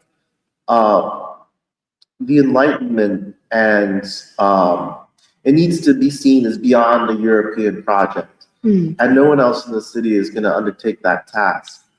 So I appreciate what everyone has said so far. Yeah, I just want to add that I think last week, before we knew all the details, I initially thought that the strike on the school in Minab was by Israel, but it turns out it was by the United States. And just to emphasize that being the very first action that the U.S. took in the launching of the war, I think says everything about the aims of the war. And yeah, and I feel like, I don't know, I've also been interested in looking at the Ayatollah and his background, and I found this speech that Ayatollah, he was not then the Ayatollah, but Imam Khamenei gave in the 1980s, which was for a conference on Muhammad Iqbal, the poet and philosopher, freedom fighter of India, Pakistan. And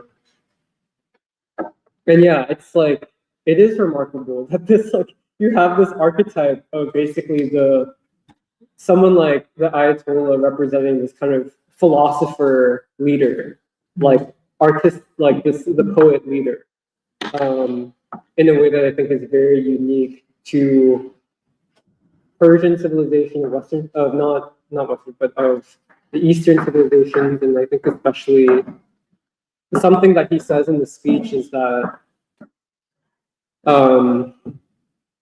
because the Islamic Republic had just been founded, but that the foundations of the Islamic Republic in many ways are based upon Iqbal and the philosophy of Iqbal, being someone from not Persia, not Iran.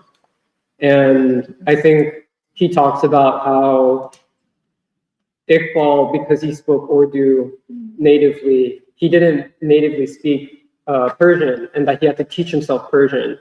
And that the Ayatollah then says that Iqbal wrote poems in Persian that are better than all of our Persian poets. And but that's like, he didn't, like, I don't know, it's just very remarkable because he's like, yeah, like Iqbal didn't even speak Persian conversationally, and he only did it in the poetry, and that he was compelled to study basically all of these Persian poets, especially like Rumi and this long line of great artists and poets in the Persian tradition.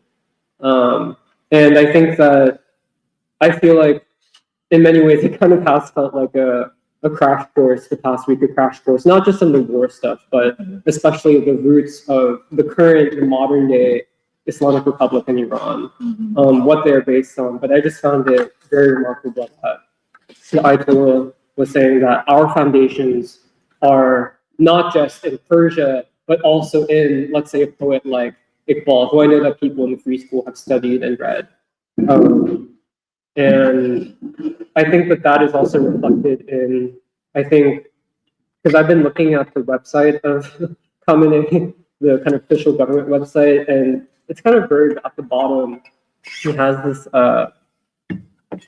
this quote that's kind of on the front page of every web page on his website, but it says, "People's minds must not be diverted from Palestine."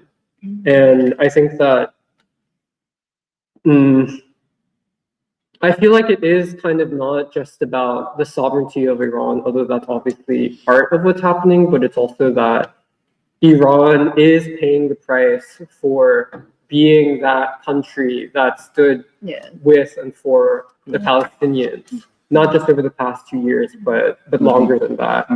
And I think that should be recognized and commended. And in general, I feel like it is very much worth saying that, like, we do commend the Iranian people for what they're doing right now. Yeah.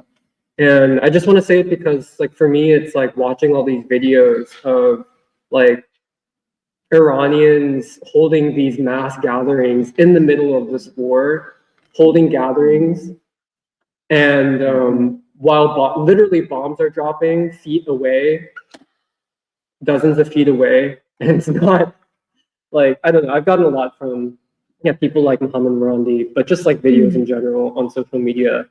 And I think it's very difficult for people in the West, in America, to imagine that kind of courage and that kind of unity. And I think it's also something that I heard Mohammed Marandi saying on an interview was that he's had experiences where young people, students who participated in the anti-government protests a few months ago are now basically have, because of the onslaught from Israel and from the U.S., have basically solidified back around basically, the Iranian state and the defense of the Iranian nation.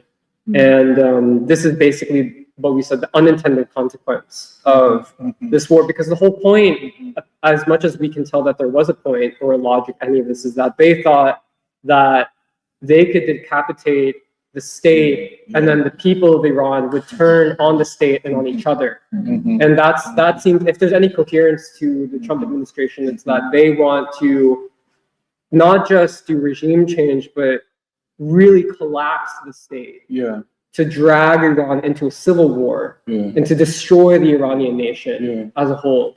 And that is the playbook that they took from Syria. They want to plunge Iran into a civil war that will have no end. And they want to destroy the Iranian state and not just change the Iranian state. And I think that has to be taken seriously. But I think that was basically the miscalculation too, was that actually their actions unified the Iranian people, with the exception, like we said, of the diaspora people, who very much like also, let's say, the Cuban Americans, are cheering for the U.S. government to bomb, destroy, kill in their own country. And I do think that is, like Nuri was saying, that is a question for immigrants as a whole. Like, why is it that you are so willing to see the destruction of your own people at the hands of the United States government? And I just wanted to say that, like, for me, it is very inspiring to see the example being set by the people of Iran right now. And I feel like I've just become very interested in, I guess, like the history of Shia Islam, because the Ayatollah represented not just the leader of Iran, but also this kind of basically, like, I don't know if this is accurate, basically like the equivalent to the Pope in the Shia world. And that's why you're seeing the response, like Kathy was saying, across Western Asia, South Asia, especially. And I think when we didn't know fully yet if the Ayatollah had been martyred, there was the very last social media post was this very striking illustration of, I think it's Imam Hussein, or right? I don't know, I'll confirm it. But anyways, it's like this quote of in the name of Hussein, who is one of the, I think was the grandson of the Prophet Muhammad, and is kind of the ancestral, the kind of founder, I think, or kind of represents the lineage of Shia Islam.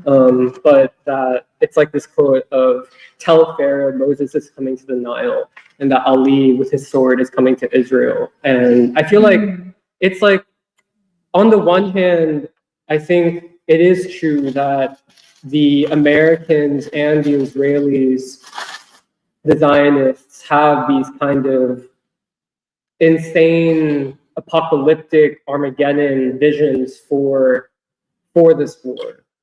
And it's very apparent when you listen to people in the administration.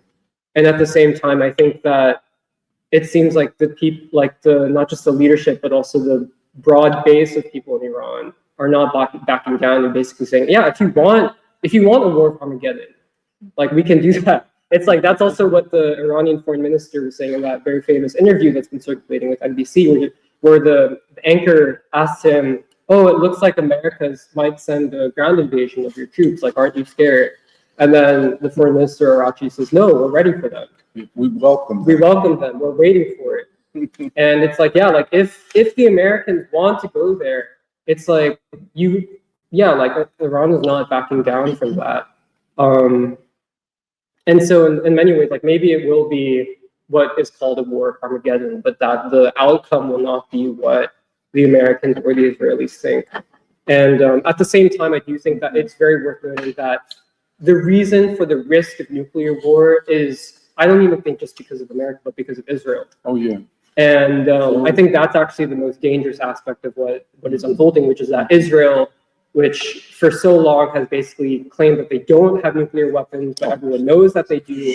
They have this doctrine that John Mearsheimer has written about called the Samson option, which is that if the Israeli nation feels that its existence is at stake, they will unleash all of these nuclear weapons across the region. And I think that is the real threat that emanates from this war, the real danger that emanates from the war, alongside all of the carpet bombing, these attacks on civilians, on civilian infrastructure, on these mosques, on these temples, on these sites of the Persian civilization, along with all of that, these attacks on children. I think that for me is the greatest threat, is basically Israel going in that direction and then the US being complicit in it. And I think I guess for the American side, I agree with what you all were saying, and that for me, I do think it's important to reiterate that on the one hand, the slogan of I don't want to fight and die for Israel, I don't want to kill on behalf of Israel, is worth actually taking seriously. But I do think it's worth also saying that it's not just the Israelis who are pushing for this war. It is these people in the American government. It is the American state with the Israelis. And I think actually, like, one way that you can read the positioning of the Trump administration right now is that they think that if they deflect the blame onto Israel, that they can be kind of not held accountable for everything. And I think that's part of the reason why even Rubio was like, oh, like actually maybe it was the Israelis who were pushing for it. But then that also has unintended consequences too, of like, well, why? I mean, for people like Tucker, for the MAGA base, it's like, well, why is my government subordinate to the government of Israel? But I think that that's not fully the picture of what is actually happening. I do think it is a joint US-Israeli effort, although there may be different interests, different camps, whatever. But I think that is worth saying, is because, like we said last week, what brings together the US and Israeli state is basically this vision of civilization, of Western civilization, of mounting these wars of civilization to destroy non-Western, of darker humanity, of darker civilizations. And I think the Israelis are oftentimes the most explicit about that. And in many ways, that's the easiest to tell because they talk in that way. And it's like only sometimes do the Americans talk, but I feel like they use that language much more now. Can I ask you a question? I mean, I know we haven't mentioned the Epstein situation and what it demonstrates. But how would you factor that in? You know, the question of whose government is this anyway? And that's part of the outrage of a lot of the MAGA people. Is this an Epstein, government beholding to Jews? This is very important. I used to always say to Catherine, it's not just Zionists, self-proclaimed Zionists. This is about a whole people, more or less. But because here you had, of course, Noam Chomsky and Ehud Barak. I feel like my instinct with the Epstein stuff is that in many ways it is a kind of symbol for, I think, yes, Zionism and Jewish control in the elite networks, like the networks of the actual deep state, of the imperial state. And I think for me, it's like the larger political question is ultimately, though, like, it's not just about Israel, although Israel is a full part of it, but it's about empire. And it's about, can you have a democracy when the state that you live under is so committed to empire? Those are explicitly contradictory and antagonistic claims. And I think that this is partially the point of like why Americans are so upset about this, which is that it's like, it's not just that Congress didn't vote for it. It's like no one wants this war. And I think that when people, it's like Israel in many ways for me represents like, oh, like this is the manifestation of like what Western empire like actually looks like, and the kind of, I don't know if this makes sense, but like the overall agenda of empire itself. But I don't know, maybe someone else can answer. But the last thing I wanted to say was just that I think that like Nuri and Kathy were saying, I do think that Americans are basically on a collision course with the war makers of this country. And I think that in the same way that this war in Iran was like, there was the buildup and it was like something that was approaching and it basically felt like it was going to happen. I think in many ways, the battle in the United States is going to intensify. And I do think it's worth saying that like our battle really is here in this country. And it's connected to the world and what's happening around the world. It's connected to this larger fight. But I think that for me, it really does feel like you can't turn back from this. Like Americans, the American people cannot turn back from this. And that's the last thing I want to say, is that it feels like there's basically this collision course that has been set. Yeah, I wanted, oh, go ahead.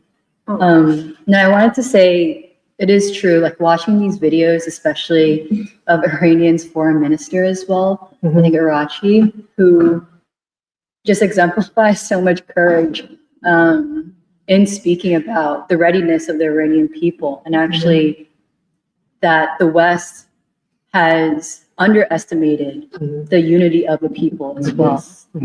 And it's interesting because you'll see interviews by, I think it was like CNN that had interviewed him. And essentially the white man is like, what if we come in and invade you? Like essentially hoping to scare him. And he was like, well, come bring it on.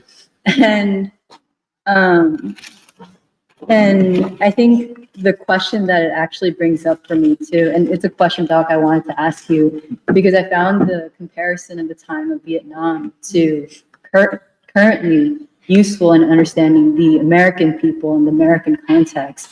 But I actually wanted to ask you all as well, which is what was the difference in the world response as well?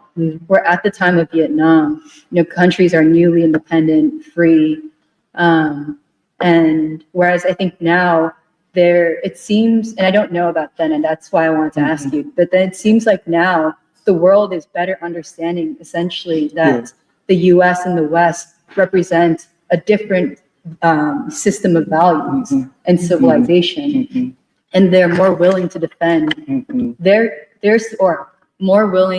they understand and are more willing to defend their civilization this time. I don't know if that's an accurate. Well, I think you're accurate about that. And I think the people, for instance, in Bahrain or India, ultimately the Indian people have a choice to make on this. But the people are more willing to topple their regimes in defense of what is human, what is civilized, and so on. So that's a big difference. We had already seen the independence movements of Asia and Africa, the Chinese Revolution, the Indian independence movement. So we assumed that we were ascended. There was the Soviet Union and China supporting the Vietnamese. But you don't have a Soviet Union. You don't have that, And so where neocolonialism became institutionalized in the global South, what then do the people do? And I think that this war is bringing the people of the world together in ways that we have not seen before, and uniting the American people with humanity in ways that back then we could not have imagined this. I could not imagine what is going on today. I don't know if I answered your question. Yeah, I guess my question was, and you did answer it, which is that how has the world situation as well changed? Because you see, for I example, think it's a more revolutionary situation. because I think go ahead. Oh, no. I just think I think just like we're closer to what we could call regime change here, well, the same in Saudi Arabia, Bahrain, Qatar, all of the, as well as other parts of the world. I don't know how it would play out in India, which is sorely in need of something, a change, Yeah, because I asked that question, which is just the depravity and evil that everyone has been talking about, which is seeing the killing of these children. Yeah. The world is recognizing that was not just a mistake. They're recognizing that this is an evil regime, and connecting that to whether it's Iran, whether it's, I know China, the foreign minister was also condemning this act and killing. But then added to that, which is these states like Qatar and Saudi Arabia, where all these military bases or U.S. military bases are, I think those that have compromised are now having to ask the question, what is going to be our relationship to this regime and to this evil? And I don't know if they've gotten to the place of from the dimension of morality, but at least they're having to question, are we going to have bases in our country when this civilization that we have hooked onto is dying? Yes. Yeah, and so that's where my question is coming from. We've never had to ask. I could not have imagined formulating the questions that you just put on the table. It was not in our imaginary. We wanted to end the war, and that's all. Now we're talking about something more consequential. And I think that's also the interesting thing. The last part that you mentioned too is that the American people, there's a greater possibility for unity with the world's people. Yes. Because I know even during the time of the 60s or the 70s, there's this idea that revolutionary change is going to come from outside the U.S. Yes. rather than from Yes. the U.S. That's right. And Absolutely. whereas now I think there's a sense that actually there's a greater potential among the American people Absolutely. to bring about change. Absolutely. And I think that's also connected because I know we were watching this Iranian woman yes, from the cradle. I don't know if it was her that asked this question, which is that in some ways the willingness of the Iranians to stand up and die for a civilization and therefore their civilizational state is reflecting the question to Americans. If you're not willing to die to fight in Iran, what are you willing to live and die for? And because I don't think the civilizational perspective or values that of, for example, the martyr, or for example, the very religious dimension is something that Americans can understand. It's a different civilization, but I think it asks very fundamental questions of what is the purpose of a civilization where people are spiritually dead, don't see a purpose. Like what does that mean for Americans? Yeah. Can I just add, because I think that's the big paradox, which is the Americans and Israelis want to wage a civilization war against Iran, and yet they cannot muster the support of their people to wage that civilization war, especially, mainly in America. Can I ask you a question then? If they cannot muster their people to wage a war in defense of their civilization, what does it say about that civilization? Right. I mean, how would you put it? I'm asking a question, Jerry. Yeah, I feel like that is. I'm sorry. Oh, wait, just one quick thing, which is I think it goes back actually to the next part of our what we wanted to discuss today is who defines civilization. Absolutely. But anyways, go ahead. Well, there are a couple of things that I wanted to put together that is, to this question of Epstein, I was thinking about Speak up just. what is different in the quality of the consciousness of the American people since October 7th. And I think what has become more clear with the initiation of the war on our land is not just the Israeli Zionist genocidal project, but how much the American state is pulled into it. Even this revelation that Trump is pulled into Netanyahu. And I'm trying to factor in how that's affecting the American people, somebody like Brian McGinnis, and then also the American youth, because like I was looking this morning at a letter that the Ayatollah had written to the American students in 2024. Written to, The American students in 2024, telling them that they were standing on the right side of history, and really what he was outlining was a lot of the chronology or the basis of the Zionist project as historically immoral, anachronistic project. I mean, really making this case that rest assured you are on the side, the right side of history. But then he makes this interesting point that like we identify the American students in their struggle against the genocide as a part of the resistance front today. And I say that because like I think this idea of the American people or the American youth looking to the world and the world looking back to it is going to be very important for making some critical ideological connections to, you know, break the stronghold on the American people's consciousness. I think, like, for example, one of them is that, like, China, I think I saw either in the Chinese press or the Iranian press or both that, like, they've identified this as Epstein's war. Like, that's very significant because what was that struggle that the students were beginning to mount that was broken so quickly, but that the world leaders had identified? And what would lead them to formulate it as a part of their resistance front against the Zionist project?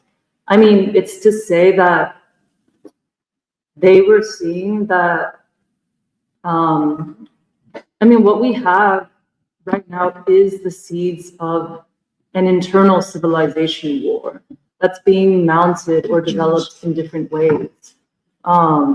Michelle, let me just, because you asked a question, but you didn't answer it. You said, because you were asking a question about the student encampment and the Epstein war.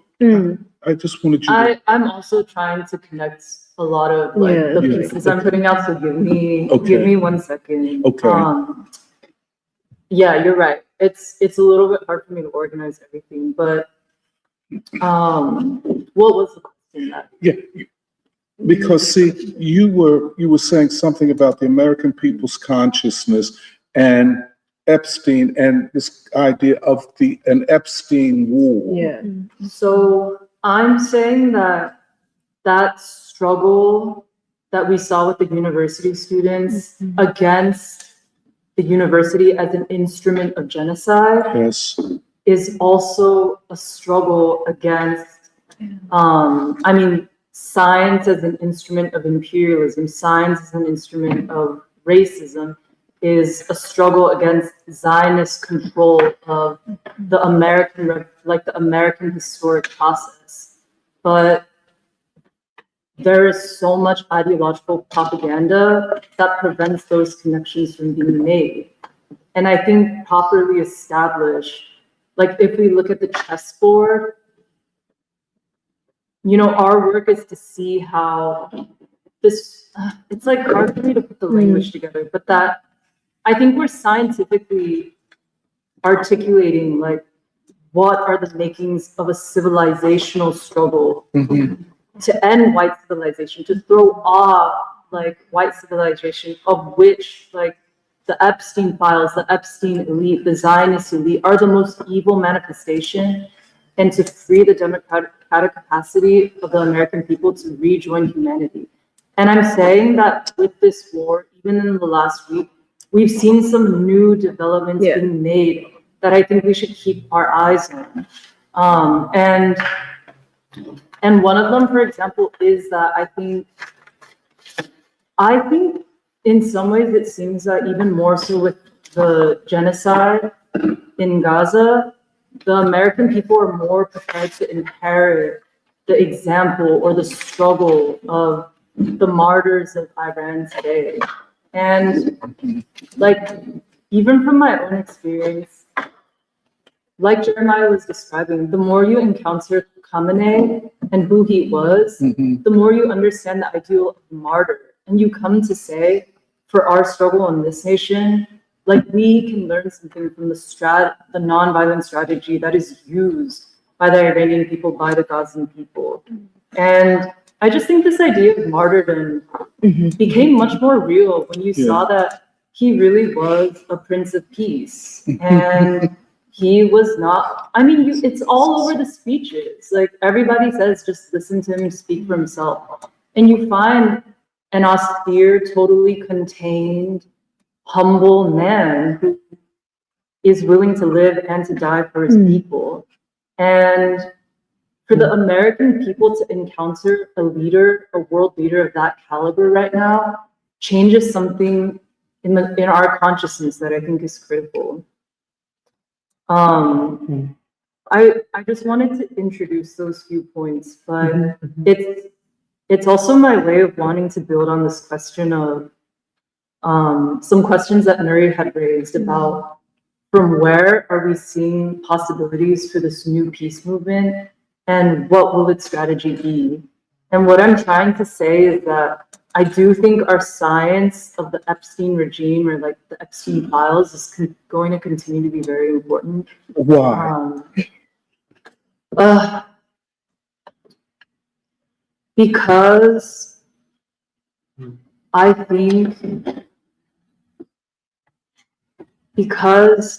think it represents,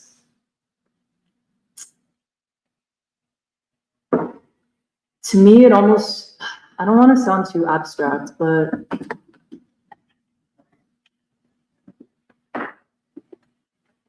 if it can be broken, something would be freed in terms of the capabilities of the institutions, the states, the social life, the way this society functions as a society would be opened back up. And I think more of it than the American people understand, but are coming to understand, has completely been controlled by whatever made that Epstein circle or regime possible. Yeah. Including this war, of which this war is one example. Can I just to add on? Sure. This is very important. Yeah. That's why I asked Jerry. Can I add on too? Okay, just a quick thing. I agree with you completely. The Epstein files are complete exposure, properly understood and read, of the forces that are at least in ideological control of the American people and keep the American people always prepared for war. Those networks, and you're right, this is something we're all going to have to come to grips with. This is not just, unless you have a broad definition of Zionism, and a very broad definition, a group of people ascended to unprecedented power over the most powerful military economic force in the world and used it against the American people. That's what the Epstein files show. This is why, yes, pedophilia, yes, all of that. But when you see that the greatest concern was at controlling the mechanisms of ideology. Yeah, right. You know what I'm saying? And hence a war. Because like Nuri said, war is policy by other means, is politics by other means. So if you control politics, which is ideology, and so you can control the people's predisposition to war.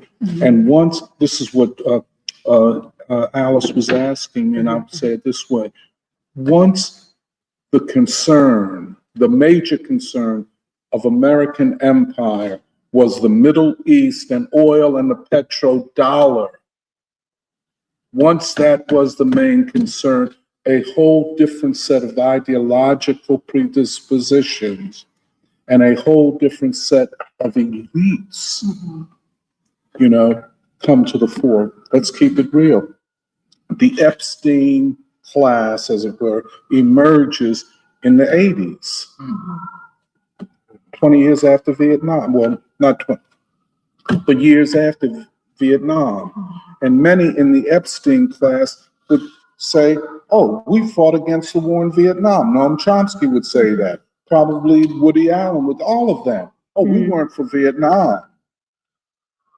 But you are for the wars in the Middle East, which are far more consequential. Okay. I'm sorry. I'm sorry to have No.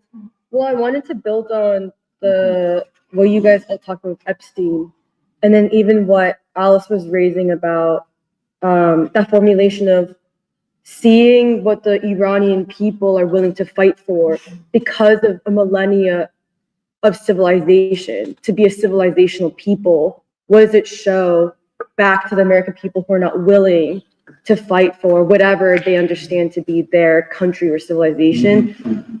Well, because actually it was really helpful bringing up the Epstein files in connection to this, because, for example, I think what the Epstein files show explains, for example, the division between Marjorie Taylor Greene and Tucker versus Trump at this point.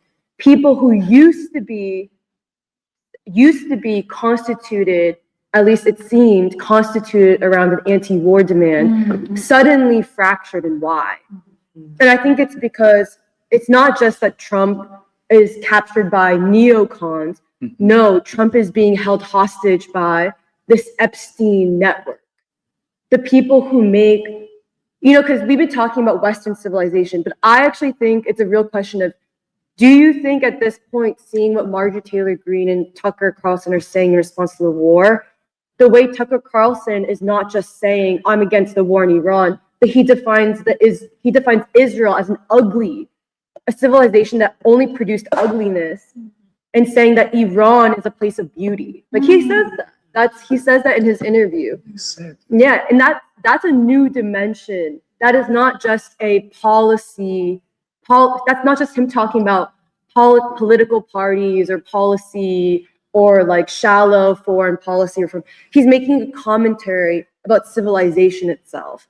Or Marjorie Taylor Greene saying, and just like that, we live in times where the American people are divided by war, those for war and those for peace. That's what she said. I mean, that is a new qualitative difference.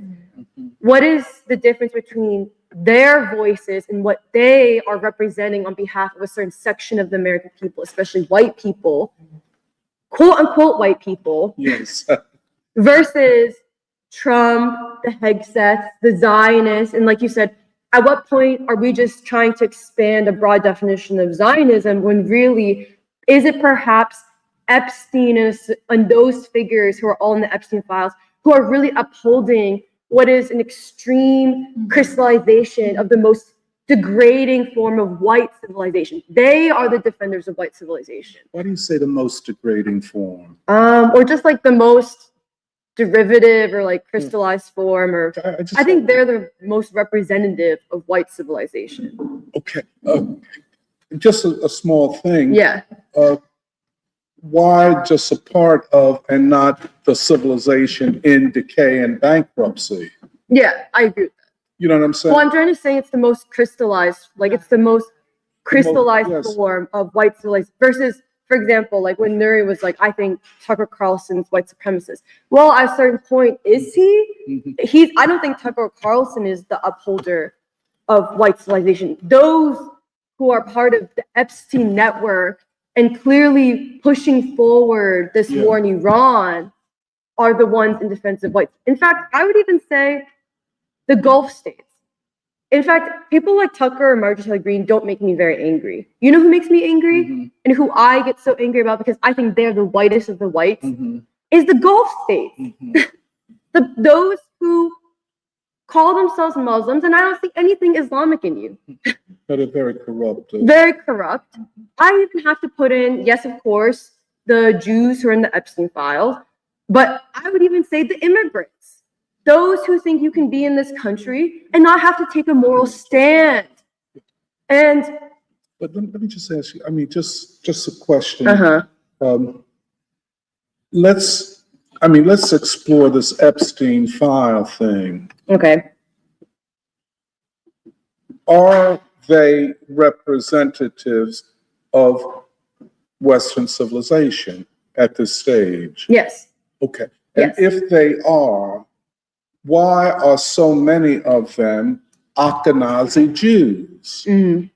This is Interesting. This should be embarrassing for every Jew or self-identified white Jew. Overly by Ashkenazi Eastern Central European Jews. And why did the United States become the home and hence this group Right. took over the most powerful institutions in the society, including universities Yes, and the definitely. media and art. I mean, how can you explain this? And then to turn everything, the whole society, towards war Right. with right. Muslims. Yeah, right. You know, that's all. You're right. That's why people like Tucker Carlson and Marjorie Taylor Greene become really interesting. Yes. Because not only are they the most hardcore about the Epstein files, but suddenly with the conflict in Iran, they are seeing it as a civilizational war as well. Yes. And that's why that's the division between Trump. That's the division at this point, the fracture line of what used to be this MAGA, whatever. Like the fact that you have people like Marjorie Taylor Greene and Tucker Carlson, who are the strongest voices on the Epstein files, and at this point, some of the strongest voices against the war in Iran. But their strength on the Epstein files is that Trump is trying to cover up the Epstein files, because if all this is exposed, not just his sexual depravity, Yes, right. but the fact is that he is a tool of the yes. Epstein class. Right. Yes. This is even more damaging, Yes. because it tells us something about power in this society. And we used to always think the white Anglo-Saxon Protestant. Yes, exactly. Yeah. You know, the final power over the No. maybe 100 years ago. Right. But the Epstein class is the ruling class. Right. Yeah. And the war makers. Yes. I'm sorry. No, that's right. And I don't know if people wanted to build on this more, but I had a second point I really wanted to add in, which is. Can I say one small thing about the Epstein thing, which is that it's interesting that you mentioned that the Epstein class sort of was built in the 1980s. Yes. Because I think in the recently revealed documents, there's a lot of mention of Epstein's link with the Iran-Contra affair. So, like what? the Iran-Contra affair, where in the 1981 to 1986, the U.S. Sent arms shipments to Iran, and that was also the time during the Iran-Iraq war, where we know that the U.S. was also backing Iraq in its war against Iran. So in a way, you know, because of these files being revealed, it was sort of like that. But see, the Contras are the people opposing the revolutionary forces in Nicaragua. Right. Exactly. So the connection between Nicaragua and, I'm sorry. Yeah, the funds were actually, the money that was made from these arms shipments were actually utilized in Nicaragua to like suppress the revolt. Yes. And Yes. yeah, so that is where the file sort of revealed his personal connections with the Attorney General at the time, Pottinger, I think his name was J. Stanley Pottinger, and then he had meetings with Adnan Khashoggi, who was the Saudi arms dealer. So you can see that this sort of connection goes way back. Like a lot of people, I think, have said that Epstein was trained and sort of honed by these arms smugglers and dealers during the Iran-Contra affair way back then, and that is how he got into this network of people, and so that was what I just wanted to add. Well, the planes that he was given to traffic people. Right. He was given the apartment and the plane company by Les Wexner, yeah. who is his co-conspirator and the leader of a group of billionaires who are pro-Israel. But that he's the leader of Mega, which is, if you look at the Wikipedia page, a front for Israeli intelligence. And Wexner owned Southern Air Transport, which was part of the transportation agency, sometimes called Spook Air, which was used to send weapons to Iran, money to Nicaragua, and then drugs from Nicaragua to the U.S. But I just see the big thing back then was Afghanistan and the funding of what became the Taliban, so Iran, which was very different than the secular government in Afghanistan, which they were trying to overthrow. But the secular government in Afghanistan supported the Iranian Revolution, which then raises another question, if I might just bring it up. Why did the Soviet Union, in its dying days, let us say, support Saddam Hussein against Iran? Or why did China, for that matter?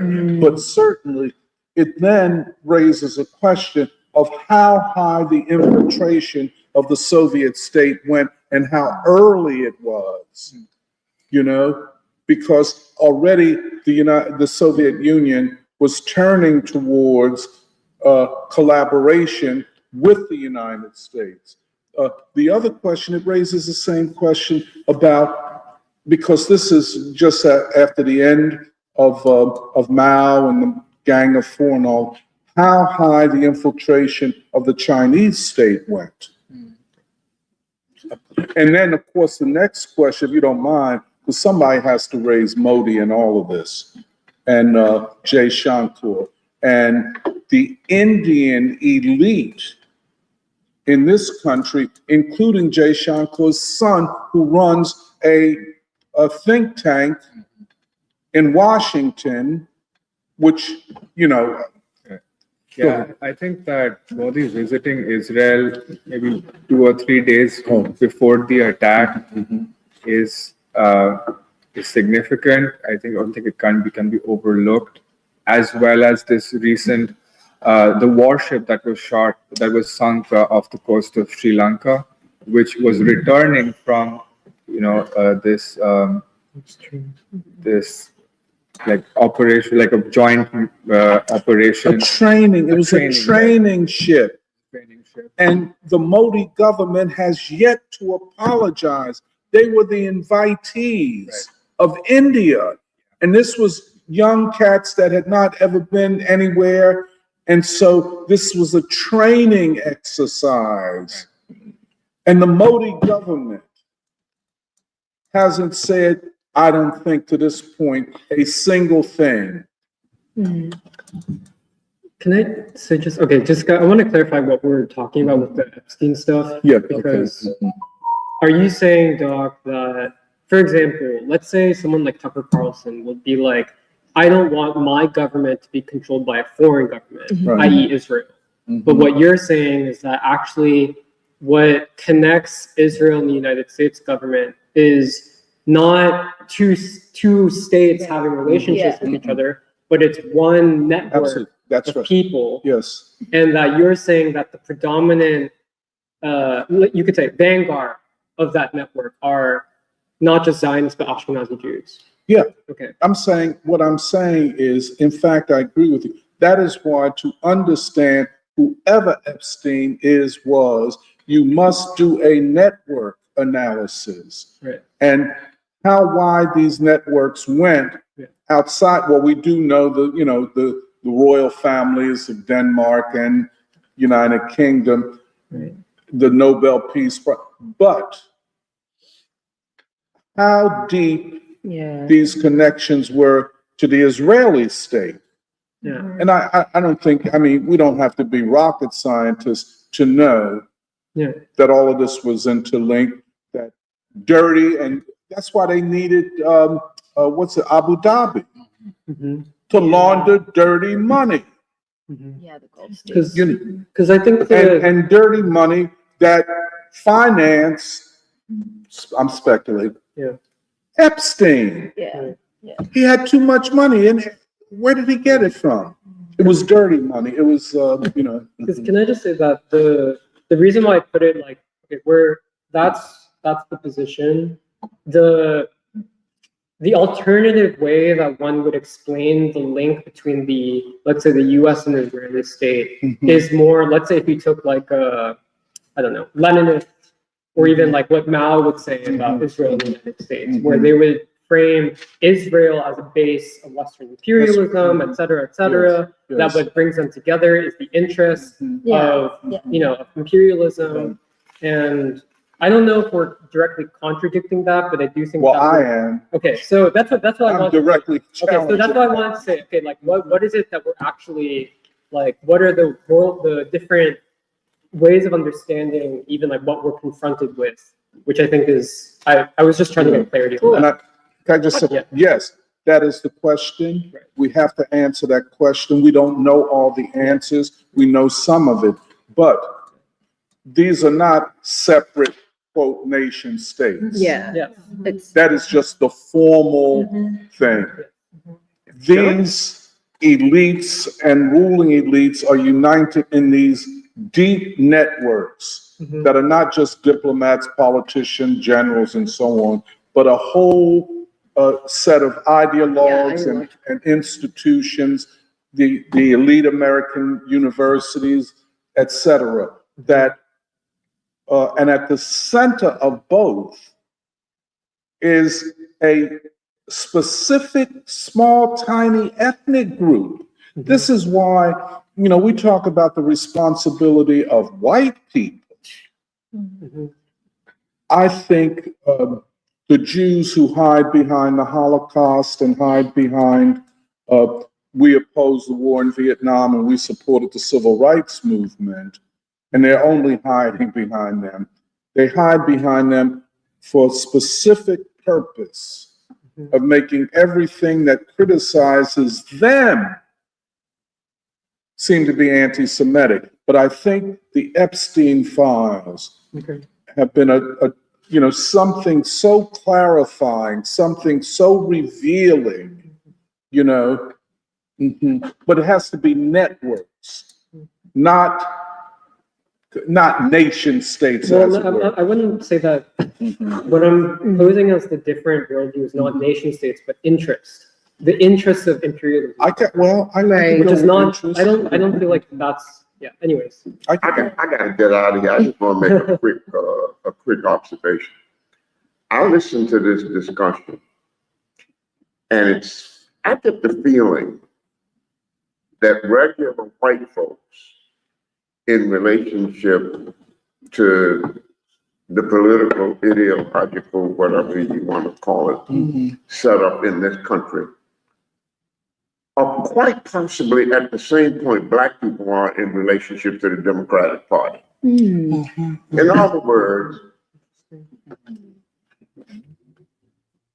ain't nobody in this game taking me and my interests, who I am as a human being, seriously. Just thinking about that kind of dilemma, and I could be dead wrong. But don't get me wrong. I don't think everything I said got to be right. But that opens the door strategically in terms of some possibilities in this country. In other words, if the average white person is in a position where they feel like they have been betrayed by all of this crap. I think that opens the door for a possibility that needs to be exploited and taken doggone seriously. I'm gonna just go one more. I'll just say one more thing.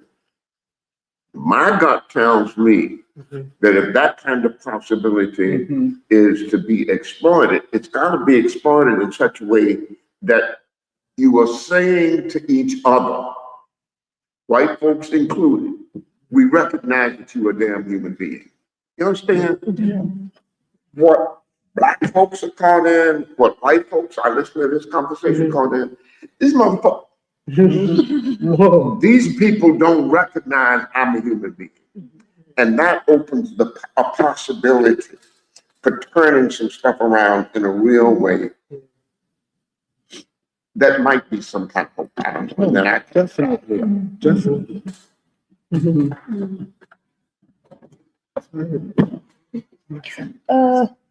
Well, the point that I wanted to make based on the Epstein stuff is also that I do think I think to talk about the Epstein network is also to say something about civilization. Because, like, the reason why I was saying that, like, I completely agree, we're beyond the time where it's like when we think Western civilization, white civilization, that the faces are the Anglo-Saxons or whatever. Yeah. That's the point of the Epstein. Yes. Because what you're pointing out, I really like that you're clarifying that it's not for example, it's not the framework, the Leninist framework of here you have not just two nation states, but two states operating under imperialist interests, but rather it's like what Epstein shows is it's not about just interest of different people who are part of the state, but rather it's people who these networks of individuals who are not even elected into government necessarily, not just talking about state matters, but talking even on a social level, have common social interests, private desires, feelings of superiority over the masses of not just darker people, but poor people, even poor people, and white people. And it's almost it's basically a statement of civilization. It says something about the civilization that they believe they are moving forward. And then whether you want to call it a new form of white civilization or the only people continuing so-called Western civilization, that's I feel like the level we're talking about. See, new ruling elite ascended. Yes. I don't know when we could say it. Yeah, exactly. But at a certain time period, yes. Yeah, but it's definitely after the 60s. Yes, and that was so interesting when you brought up that they ascend in the 80s, that time period, because I would say crystallizes in the 80s. Yeah, but but go ahead. No, well, because I just wanted to kind of fill out the reason why I think it's significant civilizationally, because this is the second point I want to get to. This kind of also gets me back to some things I wanted to just respond to from Nuri and Kathy, which is what I appreciated about the reason why I think this is all deep is because what I appreciated about Nuri and Kathy's presentations is both of you guys raising that the qualitative urgency or newness of this moment is how clearly the war in Iran is not just a civilizational war, but how it's an expression, but the American people's response to different voices, the anger of different sections of people in America is reflective of what Michelle was raising too. This internal crisis of civilization in the U.S. And what does it say about here in the 250th year of the U.S., the 250th year of our young country that is so young compared to all these ancient civilizations? What will be the American people's, not just response to the war in Iran, but how will we continue to self-conceptualize ourselves as a people, incomplete people? Do we even have a civilization to die for or to live for, like Alice was saying? Because currently, what the Epstein file shows is they have to be seen as, and it's funny because it's not just America, because I think it's a global network of elites that extends obviously clearly even to India with the Ambani family, who I just was educated on from being in India. But at what point do you say, or the Gulf states, for example, the so-called like rich, super decadent, super almost inhuman, super oppressive Gulf state leaders, elites, they all belong to this network led by the Ashkenazi Jews, this network of Ashkenazi Jews together, like in some ways defending a white civilization that, like Nuri said, doesn't even really fit so-called white people in America. That's The right. masses of so-called white people, which Marjorie Taylor Greene and Tucker Carlson kind of show. But Alice and Michelle both touched on this, but the emotional thing about Iran is Iran, a bastion of Asian civilization, ancient Asian civilization, not Middle Eastern, whatever, but Western Asia, the roots of Asia, that there's something about the spirit of a people that has been constituted by millennia of civilization. There's even this concept of martyrdom. Like, I know you talked about Khomeini, or Michelle was talking about Khomeini, but honestly, the martyrs that I think really touch people the most are those 170 children who were killed. And the concept that the blood of these children, the blood of these children go back to feed a civilization that will not fight, that will not give up, and that will fight back no matter what. Like, you know, it's to think about Iran fighting all these Gulf states who have completely given up on whatever civilization they had for the West to be the lapdogs of the white man, essentially, two white men, Israel and America, is really, I mean, it's really astounding. But yeah, just the concept of martyrdom, the concept of the shaheed, and that deep civilizational principle, and it puts a question before the American people of, like, what civilization, if we are to have one, what alternative civilization do we have to live for or to die for? And that's why I do think Marjorie Taylor Greene and Tucker Carlson, some of the language they're using in this moment, I think is qualitatively different than the past. Even Tucker Carlson saying Absolutely. Israel never produced any beauty. I have never seen. He's like Israel only produced ugliness. He's saying Israel is waging a war on beauty. Yes, because Tucker is saying that Iran is a civilization of beauty. And I mean, I really appreciate the way Kathy brought up, these are the times, there's something revolutionary to bring up again, that man must know man.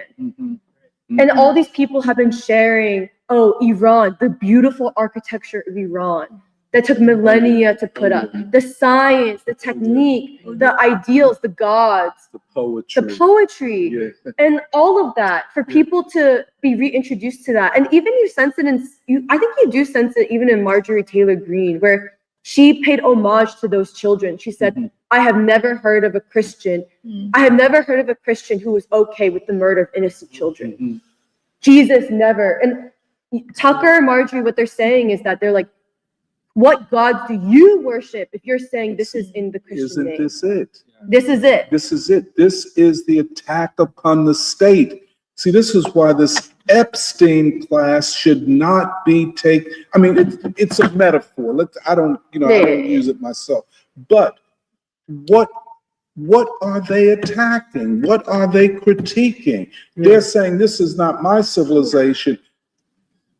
They're attacking what we call, let's say broadly, Zionism.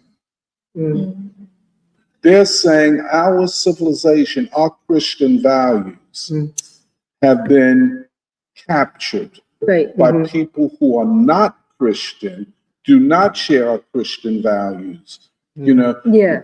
But there's another, but go ahead. No, So I'm sorry. Like, the one last thing I want to say, which builds on what you're saying, is I'm that sorry. hence the moment we're in is that, but just, I think Nuri was motioning to us, but the thing with Marjorie Taylor Greene and Tucker Carlson is that they don't have a civilizational way out yet.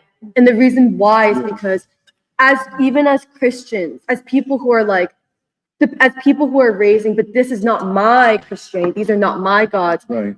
The only way to make what they right now understand as abstract Christianity real would be through someone like King. Because King, just like Khomeini, for example, in that Iranian revolution Yes. goes to he's a spiritual leader, a civilizational leader Absolutely. that is overtly religiously, culturally, civilizationally juxtaposed against Western values. So is King. King proposes, we are a Christian nation, but let's be clear on what we mean by Christianity.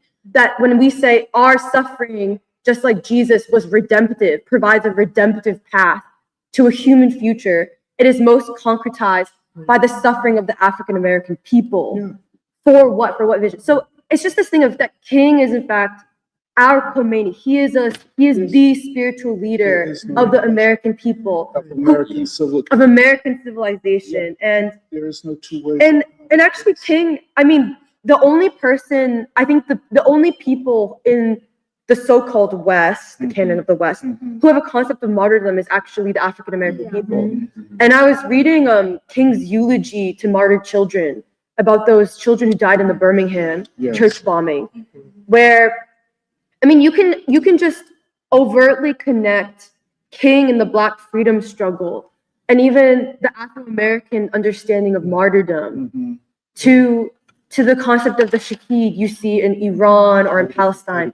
And it just shows you that, and I just really agreed with what you said, Doc, about never before in this moment can you sense and even scientifically assess, if we do the science, that we had never been closer to to regime change, and also to King, to claiming King as the father of a new nation that we are willing to fight for, and that we're conscious of and clear of to fight for, and yet also never been closer to world war. And it makes sense. And I just think in the 250th year, as we in Free School embark on putting forward events and also speaking to the American people in this time, there's never been a more important time to explicitly and unequivocally claim King as our spiritual leader, as not a secular leader, as not a civil rights leader, but as our civilizational leader. No question. And the civil rights movement as a mobilization of civilization. yes. Actually, But go ahead, I'm sorry. No, And I just wanted. I mean, it all comes it all comes together. And I guess two little things about, because we have this we've been talking in Free School about the concept of that is the Black struggle, the struggle of the Black proletariat over the past 250 years, especially after the defeat of Reconstruction, which is the bridge for the American people out of this wilderness, this existential moral wilderness, to something new. And like, even with just the stuff in Iran, I mean, the two best examples of just like why it's so important for man to know man is, first of all, like even India, for example, like I think it was on Twitter, people were like, who would have thought that the Shia Muslims and the Sunni Muslims would finally be united, all in defense of Iran? That here's the moment we need for the Shia and Sunni Muslims who are uniting over this war against Iran. And that in India, especially, there's still that civilizational memory of India and Iran. That there's potential there. And, or for example, for America, like the images of Muhammad Ali praying in Iran, or even Duke Ellington's Isfahan and the Far East Suite, that this is the time to raise up, we can know. Do you see India as a part of the, Modi as a part of the Epstein class? I think you could make an argument. You could make an argument. Especially, I mean, the Indian, like, they put Israel ahead of India. Yes, and that actually something Nana and ahead of Bangladesh, by the way. Yeah, and something deep Nana said was, she was like, at a certain point you have to ask, is Modi actually representative of the Indian people? And he's not. Then who is he representative of? And I mean, it's the same question of, at this point, Trump is not representative. He's not representative of the American people. And if you are to say there was a real movement of a certain type of people who put Trump into office with a certain anti-war mandate, you have to say at this point, that's why we should be clear that someone like Marjorie Taylor Greene is much more representative of a certain section of the American people. Of the American people. And I think we in Free School have been always clear that you can see in Mother Bethel AME, or the Nation of Islam, that those are still, to their credit, they are still, to their credit, representatives There's no two ways of about Black it. civilization, of There's Black folk. There's no. And the values against war, the values for a new Yes. nation, for Yes. justice that Yes. still Yes. exists. But yeah, I just wanted to wrap those points together. Yeah. But yeah, I appreciate you bringing up actually the Epstein files. That was pretty clarifying. I think without them, we cannot understand what we now do understand. And I think the question of Israel as a separate nation state from the United States is BS. It is not. The two elites who are secret money, drug money, all kinds of shit, are linked. We see the linkage. And so what goes for government is BS. And that's what the Marjorie Taylor Greens are saying. We don't have a government of the people of this country. It is a government for, by, and of the Epstein class. That's their way of saying, they're mainly committed to Israel. Yeah, I wanted to build off of what you were saying because I've been thinking deeply this past week about a strategy for peace. And I feel, as you have articulated just as well, now more than ever for a strategy for peace, the American people need the aspiration of a beloved community, and we need King as a pathway to be able to rejoin humanity. There are some really prominent people and some very heroic people who have the courage to say, I don't want to descend into what this nation currently is all about, which is something to be proud of. But to really move forward with that Kingian vision, in addition to opposing what is, we need something to fight for. And this path to a beloved community means being able to work on behalf of the children, the poor, and the hungry. And back then, the deal with the ruling elite being that, if you tolerate our depravity, you will get a certain standard of living, and you won't have to think too much about the suffering of the world. And like certainly, there's a decline in the standard of living of people, and there's human suffering. But I believe what can really animate and move the American people forward is not fighting to increase or hold on to the standard of living, but for there to be a true aim of life that connects you with other human beings. And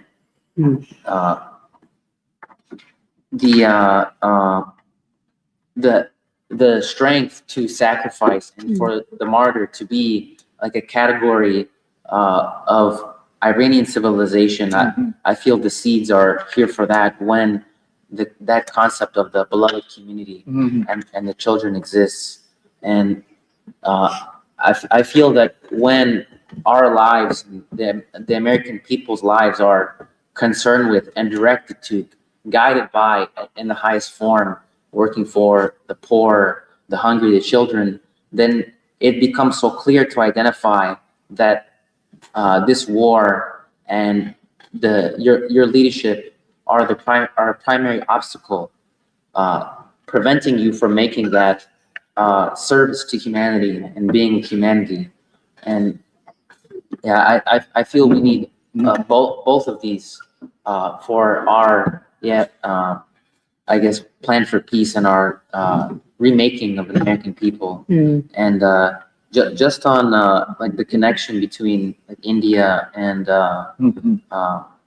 Persian civilization, I remember going to these mosques with Nanita and her and Raju explaining that the Mughal rulership of India, it was Mongolian people who were looking towards Persia as the foremost leader, carrying the torch of civilization forward, and they wanted to be modeled after them. They thought that they were the most intelligent, the most noble people, the most sophisticated organization of society, and a people of truth and beauty. And that was something that they sought to model themselves off and build the India after. And seeing everything that we've said about Modi right now seems completely incompatible with an Indian people who I believe recognizes and sees this brotherhood and shared humanity with the Persian people. Yeah. And I believe that now for the United States to be able to rejoin humanity, I believe that we need to be able to see that within our brothers and see all that Iran has produced and is producing and what they are striving for, and be able to see ourselves in it and want to be a part of it. Because that's why I was bringing up the speech that the Ayatollah gave on Iqbal, which is that in many ways, like Iran/Persia represents this fact, which is that the greatest civilizations in the world are not those that have remained isolated, but in fact are the ones which are best able to be enriched by the influences of other civilizations also. And I think that is in many ways, even like the story of, let's say, Persian art, which is like this very interesting, I feel like happy, but like this very interesting kind of synthesis of like Islamic art, of like Persian, of like even like lots of different, like almost like partially like medieval stuff too, and Chinese, and it's like, it still becomes its own thing. But I feel like what like Khomeini was saying about Iqbal, this poet from India/Pakistan, is that it was this poet who came from India who saw actually what we in Iran were not able to yet see about ourselves. Yeah. And that like, so he's saying that the foundations of the Islamic State in Iran are not even just because of Persian civilization, but it's the influence of like basically these other, like someone like an Iqbal, who represents in many ways like the kind of one in many ways like the synthesis of like Islamic civilization, Indian civilization, all that kind of thing. And Shambarta was showing me, he sent me these photos of, they have these photos of the Ayatollah in like mosques in India. And I think that like that is important too, because like that's also the story of Black civilization. Yeah. It's not like for Black people, it's not a thing in itself, but literally the whole thrust and energy of the Black freedom movement of the Third American Revolution was being able to absorb the best of what was emerging from Indian civilization, which was the freedom movement at that time. And like that is precisely the point at which the Western state, the Western civilizational state, wants to like that is what it wants to attack, because it is so, because it has nothing, therefore it wants to destroy all these other civilizations of the world, which is given so much and represent all this beauty, and which are very open to exchange with each other. And I don't know, I appreciate that point. And then I think, because the other thing, which is in many ways the contradiction, which I feel in people like Tucker, especially like when you listen to him, is that on the one hand, he will say that Israel is attacking civilization and the US as a result, but that in a funny kind of, in an ironic kind of way, he kind of he tries to position Israel as almost antithetical to Western civilization. Because he wants to, I think this is the trap of whiteness, basically. You're so disgusted by this, and yet you don't want to see it as in many ways the culmination of like the ideology of white supremacy. And then so you want to distance yourself from it by saying, actually, no, Israel represents something which is more primitive, barbaric. They believe in blood guilt. We in the West don't believe in blood guilt because we're Christian. But it's like you're not able to really allow yourself to admit that, no, this is the face of Western civilization that you have claimed so long for. And I think that's part of I don't say that even in a negative way, but that's part of the tension, the ideological tension that propels the consciousness, I think, of people forward. And I think the last thing is just with the Epstein thing. I guess like part of it is that I think what I'm trying to work out, or what we're trying to work out, is I think, for example, someone like Henry Winston in that phase of history in that moment of the kind of I don't know, the kind of legitimacy also of Leninism, of like the world movement being kind of led by the world communist movement. Like, for instance, Winston would say, "Oh, like that famous line, the oppressors are never divided by color," and that the world, basically, like the world imperialism is not actually like a question of quote unquote race, and I think that we're putting something forward which is different. But I just want to. That's why I kind of brought it up. It's like I think we are making different claims on the basis of also new evidence that we're able to interact with, which is in this case the Epstein files, the Epstein crisis. And when he died in 1985, right? We might have to make a chronology. What happened in the early to mid 80s? Right. Something happened, and I think the Epstein class goes back then. By the way, what Tucker is making is kind of a subtle anti-Semitic argument. You know, that the Jews believe in blood libel because of the Torah. And we have Christian love and they don't. But I think that's why I think the Epstein thing is very important. And I would even say a small group that call themselves Jews were able to seize enormous power. What Epstein is and all that, we don't quite fully know. But it is more than just a pedophile. Yeah. Because the other example I wanted to bring up, and then I need to hear you going to talk, but that like another person who I think many people are turning to is like Baldwin, like James Baldwin, in the way that he talked about Israel.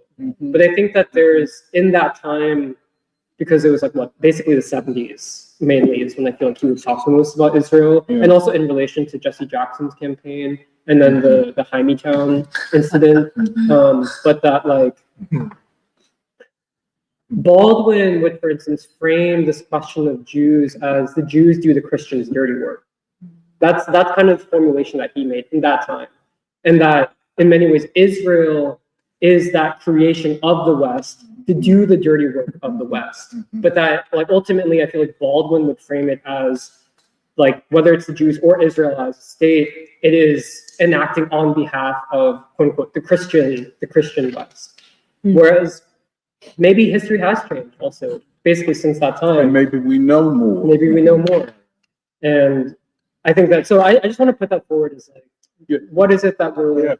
Well, we have to work that out. What are we working on? We have to work it out. I mean, this is apropos the 250th anniversary, the pageant.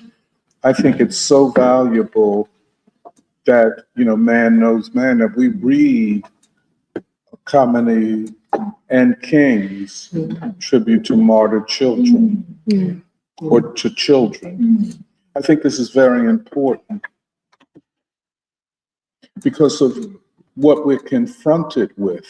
We're confronted with a civilization crisis. If you dig, but I don't want to keep talking. We have. That's why when Michelle brought up the Epstein files, I wanted to know more how you think about these files and the Epstein class. We don't know who Epstein is or if he's alive or dead, but we don't know who he is. But we know that what we do know is that there were these networks, powerful networks, and it was a command center, a central command center, if you will, that diverse elements were brought together. And this is what we cannot overlook. I mean, this is a painful thing. Not painful, but painful. How do all these Jews turn up in these most powerful positions? How and when did the Jews become the major ideological political forces for war. It was Josh Shapiro, the governor of Pennsylvania, that angrily shut down the student encampment. No dialogue. No, well, what are you saying? Well, no, this is against Israel, and you know. There's something about this that is not just temporary or just passing. There's something deep. It's in the deep plumb. That's what we're looking at. The deep plumbing of the elite. And the two most powerful Western militaries are the United States and Israel. Israel could defeat Turkey with the quickness. So what is this about? So that's what I'm trying. I mean, I have a hypothesis for this scenario, which is, I guess I use Islamic history to explain it. But when the grandson of the Prophet Hussein and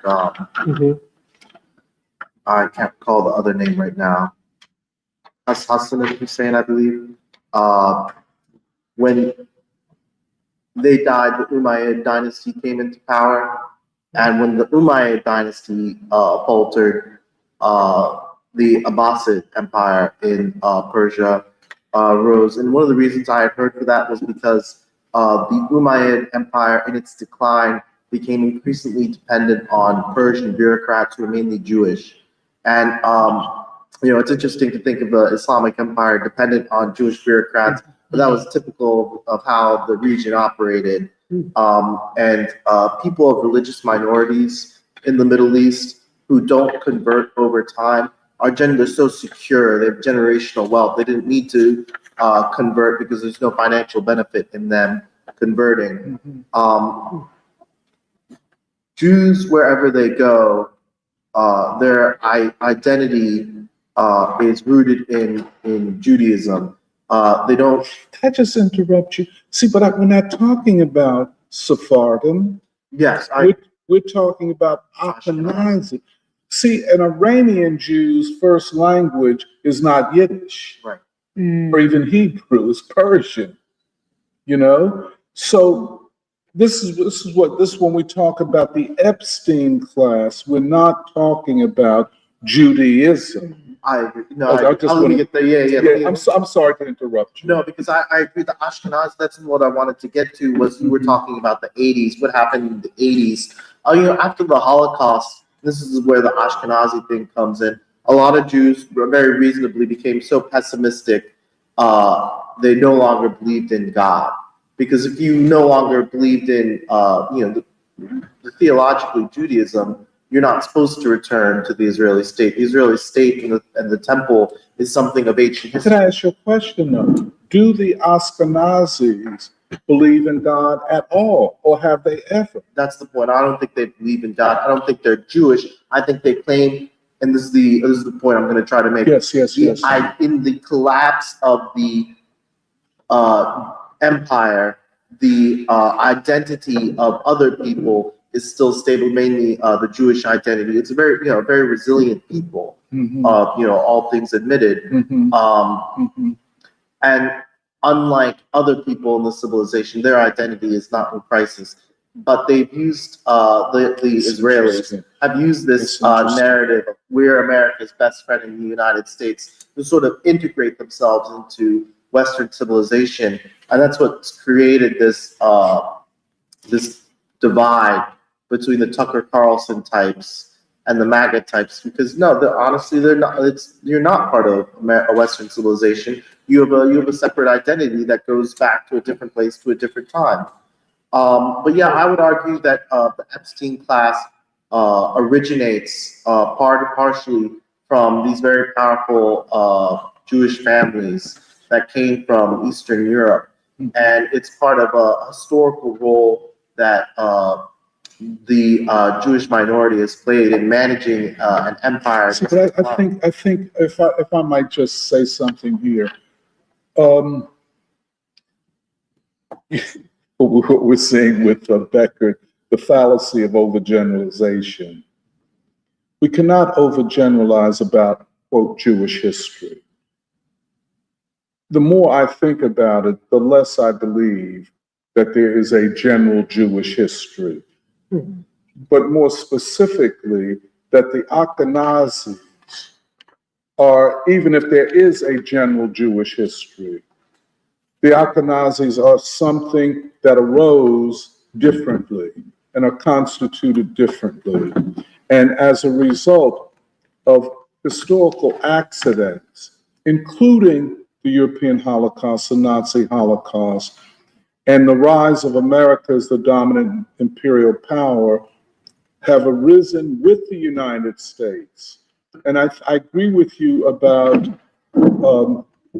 how in Islamic societies and even Persian societies, Jews played a very prominent role in the culture and the civilization. But here, and I think that we're looking at a group that from the outside and as a result of many historical accidents were able to emerge as a dominant, perhaps dominant force in this nation and this empire. That is, I think, something that we have to work out. I don't know that, we don't have time now, but we don't know who these people are. I mean, no, we do know, but we don't know enough because they show up too prominently, constantly in these files, and they had to shut it down. Give you 3 million, redact a lot of it, make the narrative about pedophilia, not about power, not about state power and war.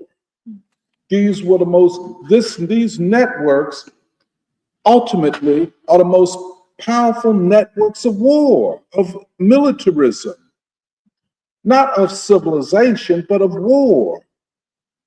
And Wait, you say not of civilization? no. They see, you can talk about civilization as a veil, but this, if you look at it, the most militarized, warlike time in American history is from the 80s onward. People say, well, the collapse of the Soviet Union opened it up for a unipolar world. But what was going on before the collapse? The Soviet Union collapses in 1991. This period, I think we have to think about because there's always an ideological preparation for war. You have to prepare the American people. You saw how the American people in the fight against the war in Vietnam turn against war. So then you have to reconstitute the warfare project. But the consequences and the dangers, that's why the Israelis are always talking about, the Solomon option. We will blow the whole fucking world down. Who is this? And how is this interconnected with the Epstein class? Aren't they the same people that said we will blow the fucking world up? And how did they get nuclear weapons and had the option to deny it for decades and even share their nuclear technology with the South African apartheid regime? But yet they are the best friends of Black people? I mean, how is all of this connected? I think the Epstein files, I guess Shantu and I will have to go back to the drawing board. I think we're looking at the major propagators of war humanity has ever seen. This is, and that's what I just said. Would you? We need to transition. Okay. But no, let him ask me. He's gonna ask something. Go ahead. Maybe it's a rhetorical. Maybe you said it while I was out, but it seems like historically what it maps onto is the rise of the neocons. Well, who are the And the neocons? neocons were all Ashkenazi Jews. Jewish Jewish Trotskyites. intellectuals, yeah. And Trotskyites. And Trotsky. Yeah, come on, man. Yeah. Too many connections. I feel like what I think is interesting is basically this question of sociology, where noticing a network, that there is a social network, asking what is it actually constituted by, and I feel like it is very, there are a lot of Ashkenazi Jews in this network, but I think part of what is difficult that I think we're like basically running up against in this conversation is like, is it in the name of a so-called Jewish civilization? No. Is it in the name of so-called Western civilization? Actually, and I don't know. We don't know. We actually don't know. And what I think that's also what basically the entire American people like now have to make sense of, which is that where we are is that clearly, unlike the Iranian people, we are not willing to live and die for whatever the civilization claims to be that brings us into war. And I think the question is, what actually are we willing to die for? What are we willing to fight for? And I think different people maybe have different languages, or they would call the civilization different things. Like Tucker maybe would say that it's Western civilization, Christian civilization. And I think we would have to ask, what actually is that? Like, what actually do you mean by that? Are they abstract values? How do they actually live in the people? And is it the same Western civilization that, like Trump claims or that Marco Rubio claims? And I think we have to say like, no, but what actually is it? And I think part of it is on the one hand, the undisputable reality of ancient civilizations like Iran, different Asian civilizations, India, China, and then I think that conflict with this modern formation, like modern social formations, where there are states, there are peoples who are like the American people seeking an actual like long-term sense of who they are, discovering who they are. But then modern state formations, which you can say like the bourgeois state. But then I think what you're saying, Doc, is that actually currently is the state even just a regular bourgeois capitalist state? Or is it something new? It's something Qualitatively different that emerges with basically this new counter. Which in its essence is an attack upon humanity and civilization itself. Human civilization itself. This is what I think the Epstein files, that how can you call it civilization when its objective and practice is to attack humanity and civilization itself? See, this bombing of children, this is symbolic of something deeper. Who would do this? Who can do that? This is something that everybody's saying, what? I mean, you killed these little kids, man. And it was double tap. You did it, and then when their parents came to get them and pull them, you came back and bombed them. See, this is something we have. This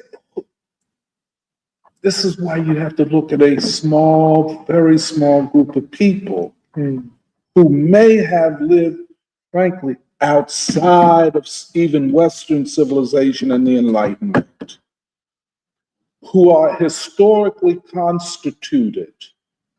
And this is a question, Jerry. How have they been historically constituted? We don't quite know at all. But whose historical constitution placed them outside of humanity, outside of civilization, because never has civilization come under such brutal attack, and you laughed as you did it. No sense of conscience. I think this is something we have to figure out. You know, I think we kind of know what it is. Okay, I'm sorry to. I'm gonna read comments and then we should wrap up and then maybe just give a report on next week's roundtable. Oh, yeah. Okay, so Fired Play, Olga's Inferno, Bomba Life, say good morning, rise and shine, what a week. Hot Channel said this is called the Ramadan War in Iran. The news doesn't mention that this is a holy period for Islam and for Muslims across the world. The West has no respect for culture or the sacred. Someone, I'm just gonna say their name is says, who in the hell wants their children or grandchildren risking everything for the Epstein Netanyahu Trump class? They say, F around and find out with your own kids. They say adults who see what's going on have a duty to resist the U.S. Israeli government's sinister, sickening, anti-peace, anti-constitutional strategy of endless big lies, chaos, dirty tricks, and wars. Bamala says the two parties are two halves of the same ass. Kwame Madden says thank you. It's my old hair from back in my days. Okay. Olga Sita says that they like my assessment of the right-leaning, potentially white supremacist-like figures opposing the wars being fought in their name. Yeah. And that revolutions have to take inventory in a productive way of how they and the people who fit into the revolution.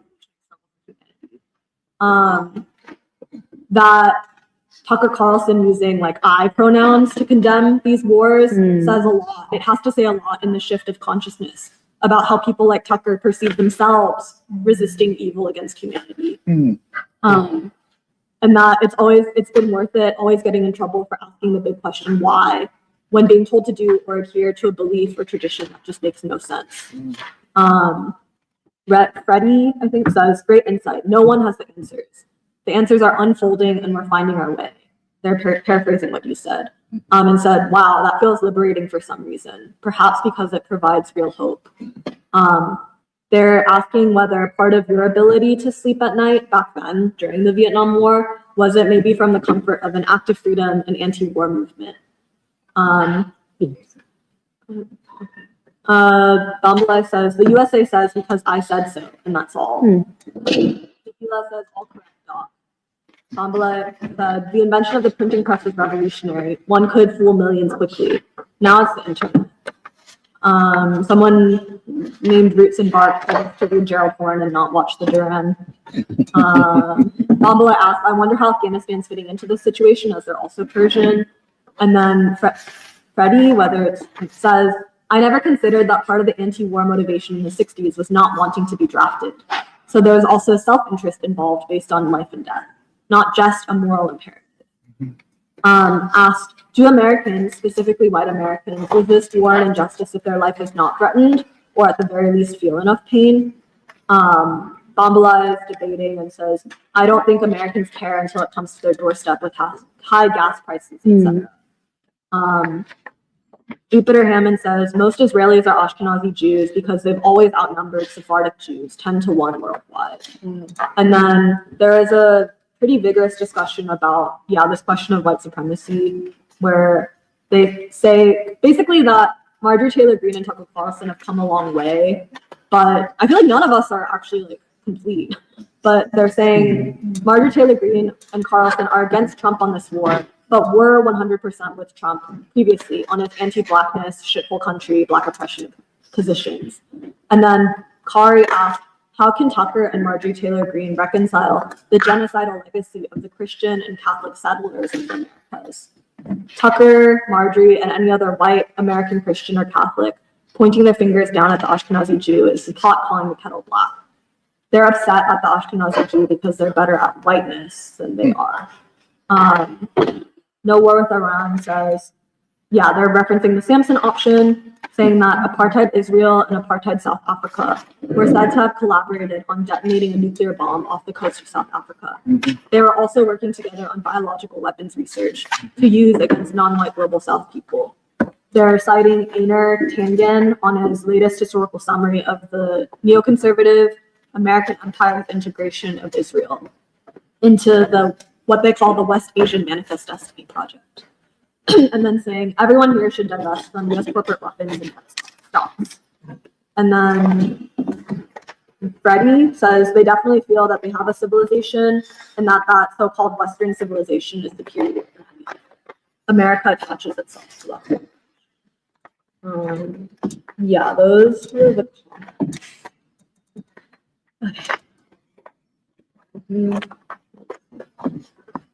Okay, so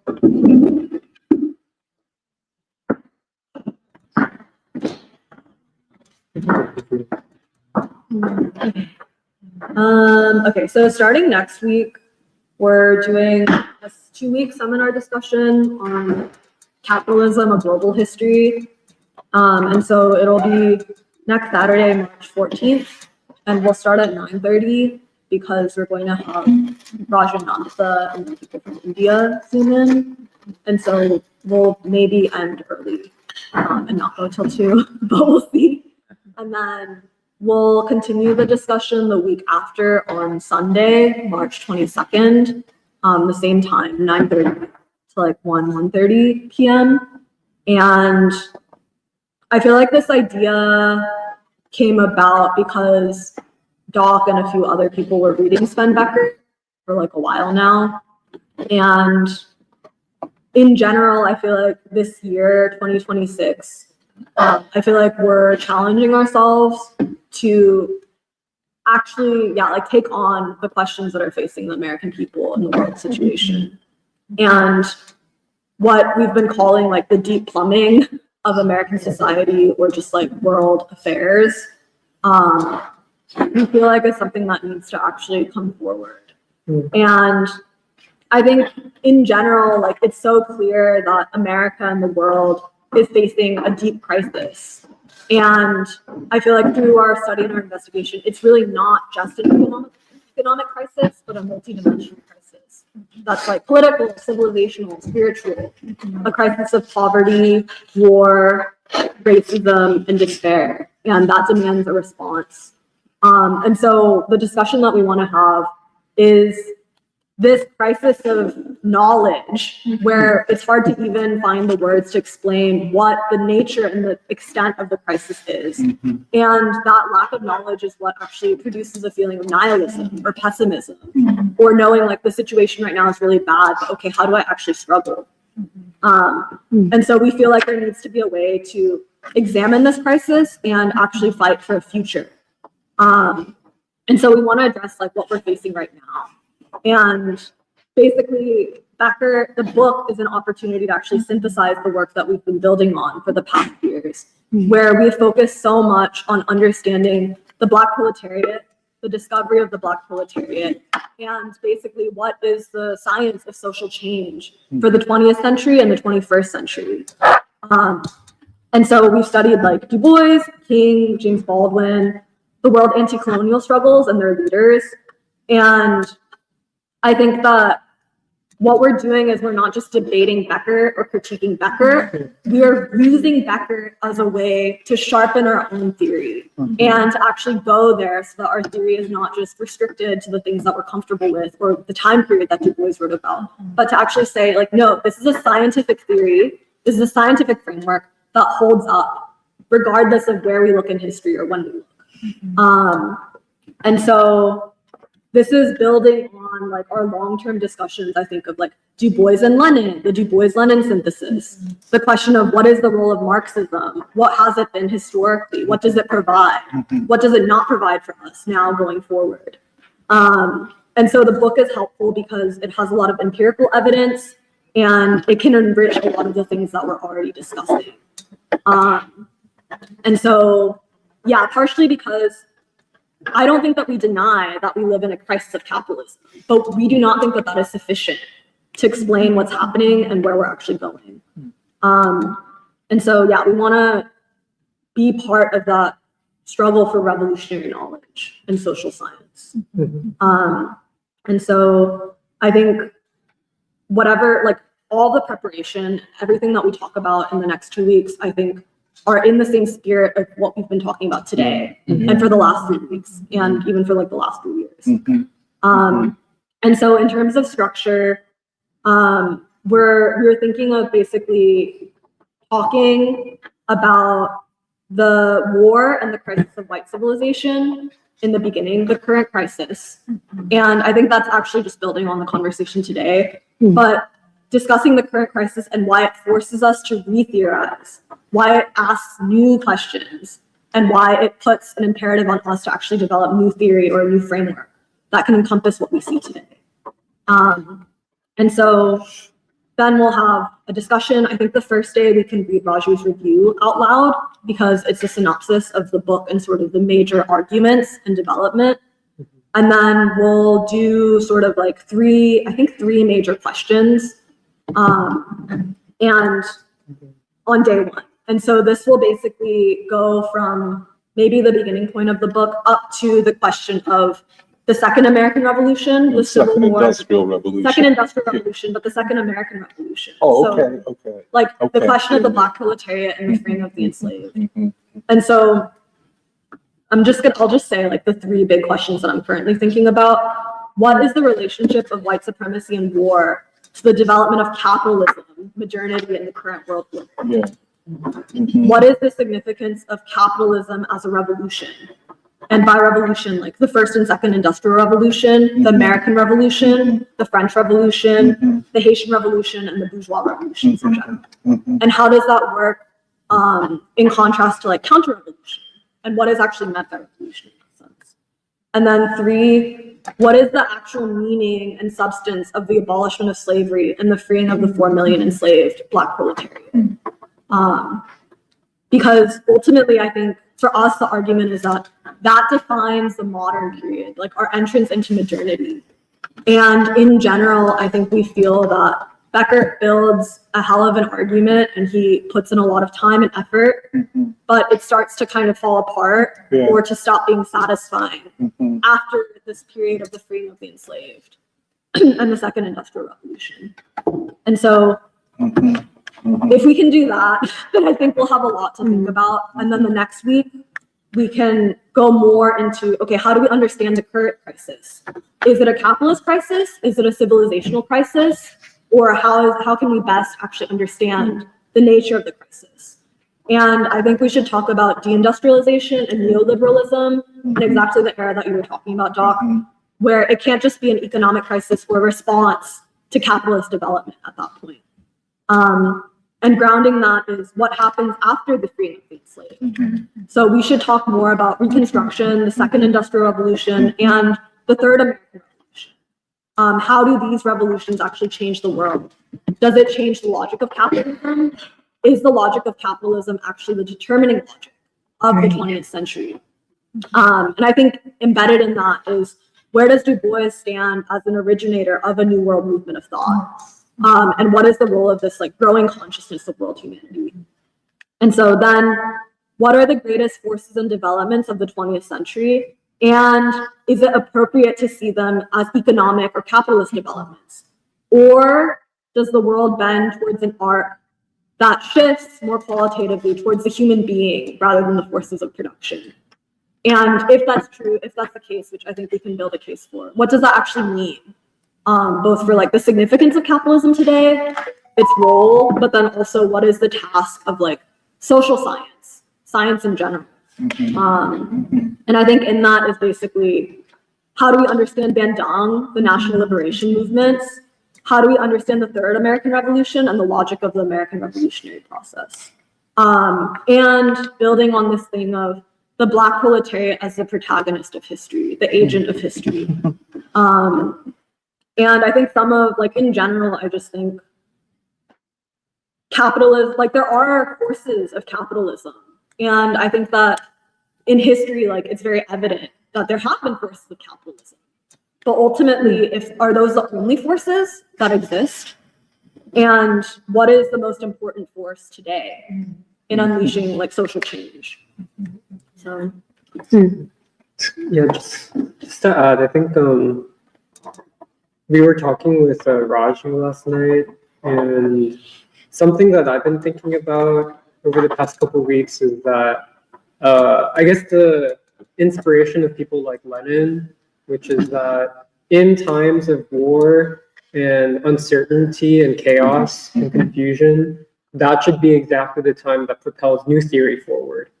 And Lenin for all that we might say about that period of history, what he represents, etc., I think that it is undeniable that he gave to the world like very powerful ideas in that moment of World War One, on the precipice of the Russian Revolution. These two great works of imperialism and state and revolution. Yeah. And it's not that we're even just like directly taking from that, but I think the spirit of that is part of what I think has to compel us to rise to that level.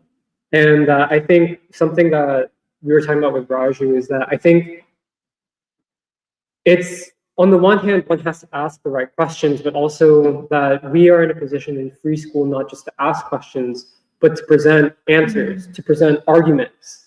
And I think that's also different from just making assertions about something.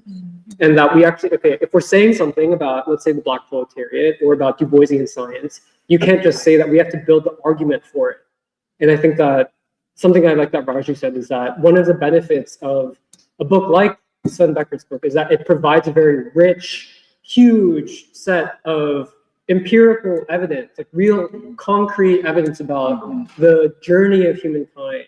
And as much as all of the weaknesses of the book or of his epistemology and logic, all that, I think that I'm in the middle of reading the book, but I think that there's a lot of stuff I didn't know, and I find that very valuable.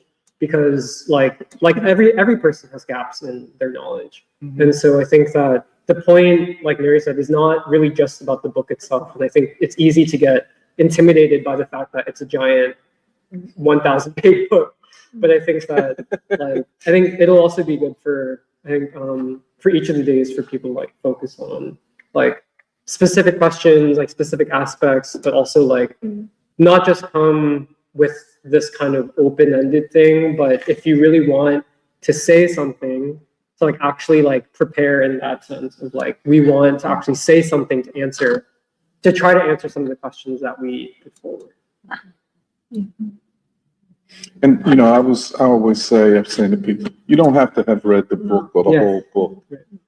I don't think anybody either on the live stream or here should be intimidated at not having finished the book or read the book. I think I agree with you, Noor. We're going to be discussing questions that arise from this study, and it is a great research project. Yeah. So did you mention we're going to deal with questions of logic and logical fallacies? I feel like that's embedded. Oh, that's embedded.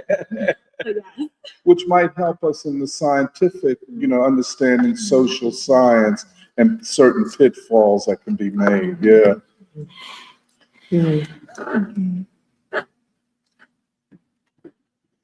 Wait, so we're not supposed to read the book? So we should read the book. Yes. Well, we've divided it up, like different chapters for different. Yeah, so I think people should feel welcome and hopefully want to read the book. But I don't think that the point is, oh, I can't participate in the Beckett seminar unless I read 1,000 pages and can tell you everything that happens. I feel like we read the book so that we can get something out of it. And so I think people should engage with it in the way that will help them to actually be able to do that. And so I think we flagged certain chapters as being probably more important to the overall argument than others. And in general, I think I would say that Becker does a good job of, like Raju's article does a good job of summarizing the main points, like the argument building of the book. I think that Becker's preface and introduction gives basically his task, like what he sets out to achieve and what he sees as his main contributions and why he feels that they're appropriate and important for this time. In general, chapters like 1 through 5 is sort of like the acceleration, like the building of capitalism. And then the first industrial revolution is like kind of relevant to like the first American Revolution, chapters like 6 through 8. Chapters 9 and 10, I would say, are like the hinge of the book, where chapter 9 is titled A Capitalist Civilization, 1830 to 1880. And so this is this thing of like what makes capitalist civilization a civilization. and he talks about like the bourgeois class, what their values are, how they actually like organize to basically create not just like an economic system, but a civilization, in his words. And then chapter 10 is called Rebellions, the Crisis of Old Regime Capitalism, 1830 to 1870. And so this is where he sort of puts together the worker rebellions of Europe, the worker rebellions of like the enslaved in like Cuba and the U.S., and then also like many different rebellions altogether. And that is coinciding with the period of the Civil War. And so I think that's where he talks the most about the worker to the extent that he does. And then chapters 11 and 12 are the reconstruction of capital and labor after the Civil War. So that's the second industrial revolution. And then the 20th century is kind of history that I think we do know. And so if you're interested in seeing how Becker engages with that century that we care so much about and have studied so much in depth, yeah, like his ideological argument, or like his work definitely comes through in there. But he's kind of already built the argument.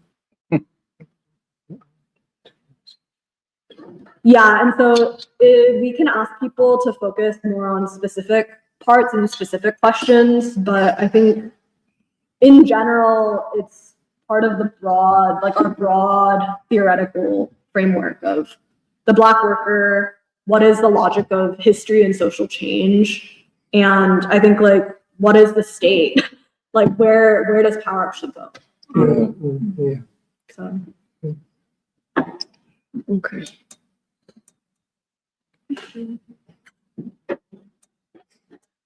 Okay. Well, we ended right at 2. So if there's no more, someone asked, where's your group reading list? Is there a Google Doc or Facebook Messenger post list? We don't have an official reading list, but we can share the copy of the PDF of the book in the live stream. Yeah. But, okay. Yeah, thanks to everyone for tuning in. And then, yeah, today was a very riveting free school and things captain narration and discussion. Thank you. Yeah, but we'll be back an hour earlier next Saturday, 9:30 a.m. Eastern. So. It's 49 degrees in Philadelphia right now. Okay, bye everyone.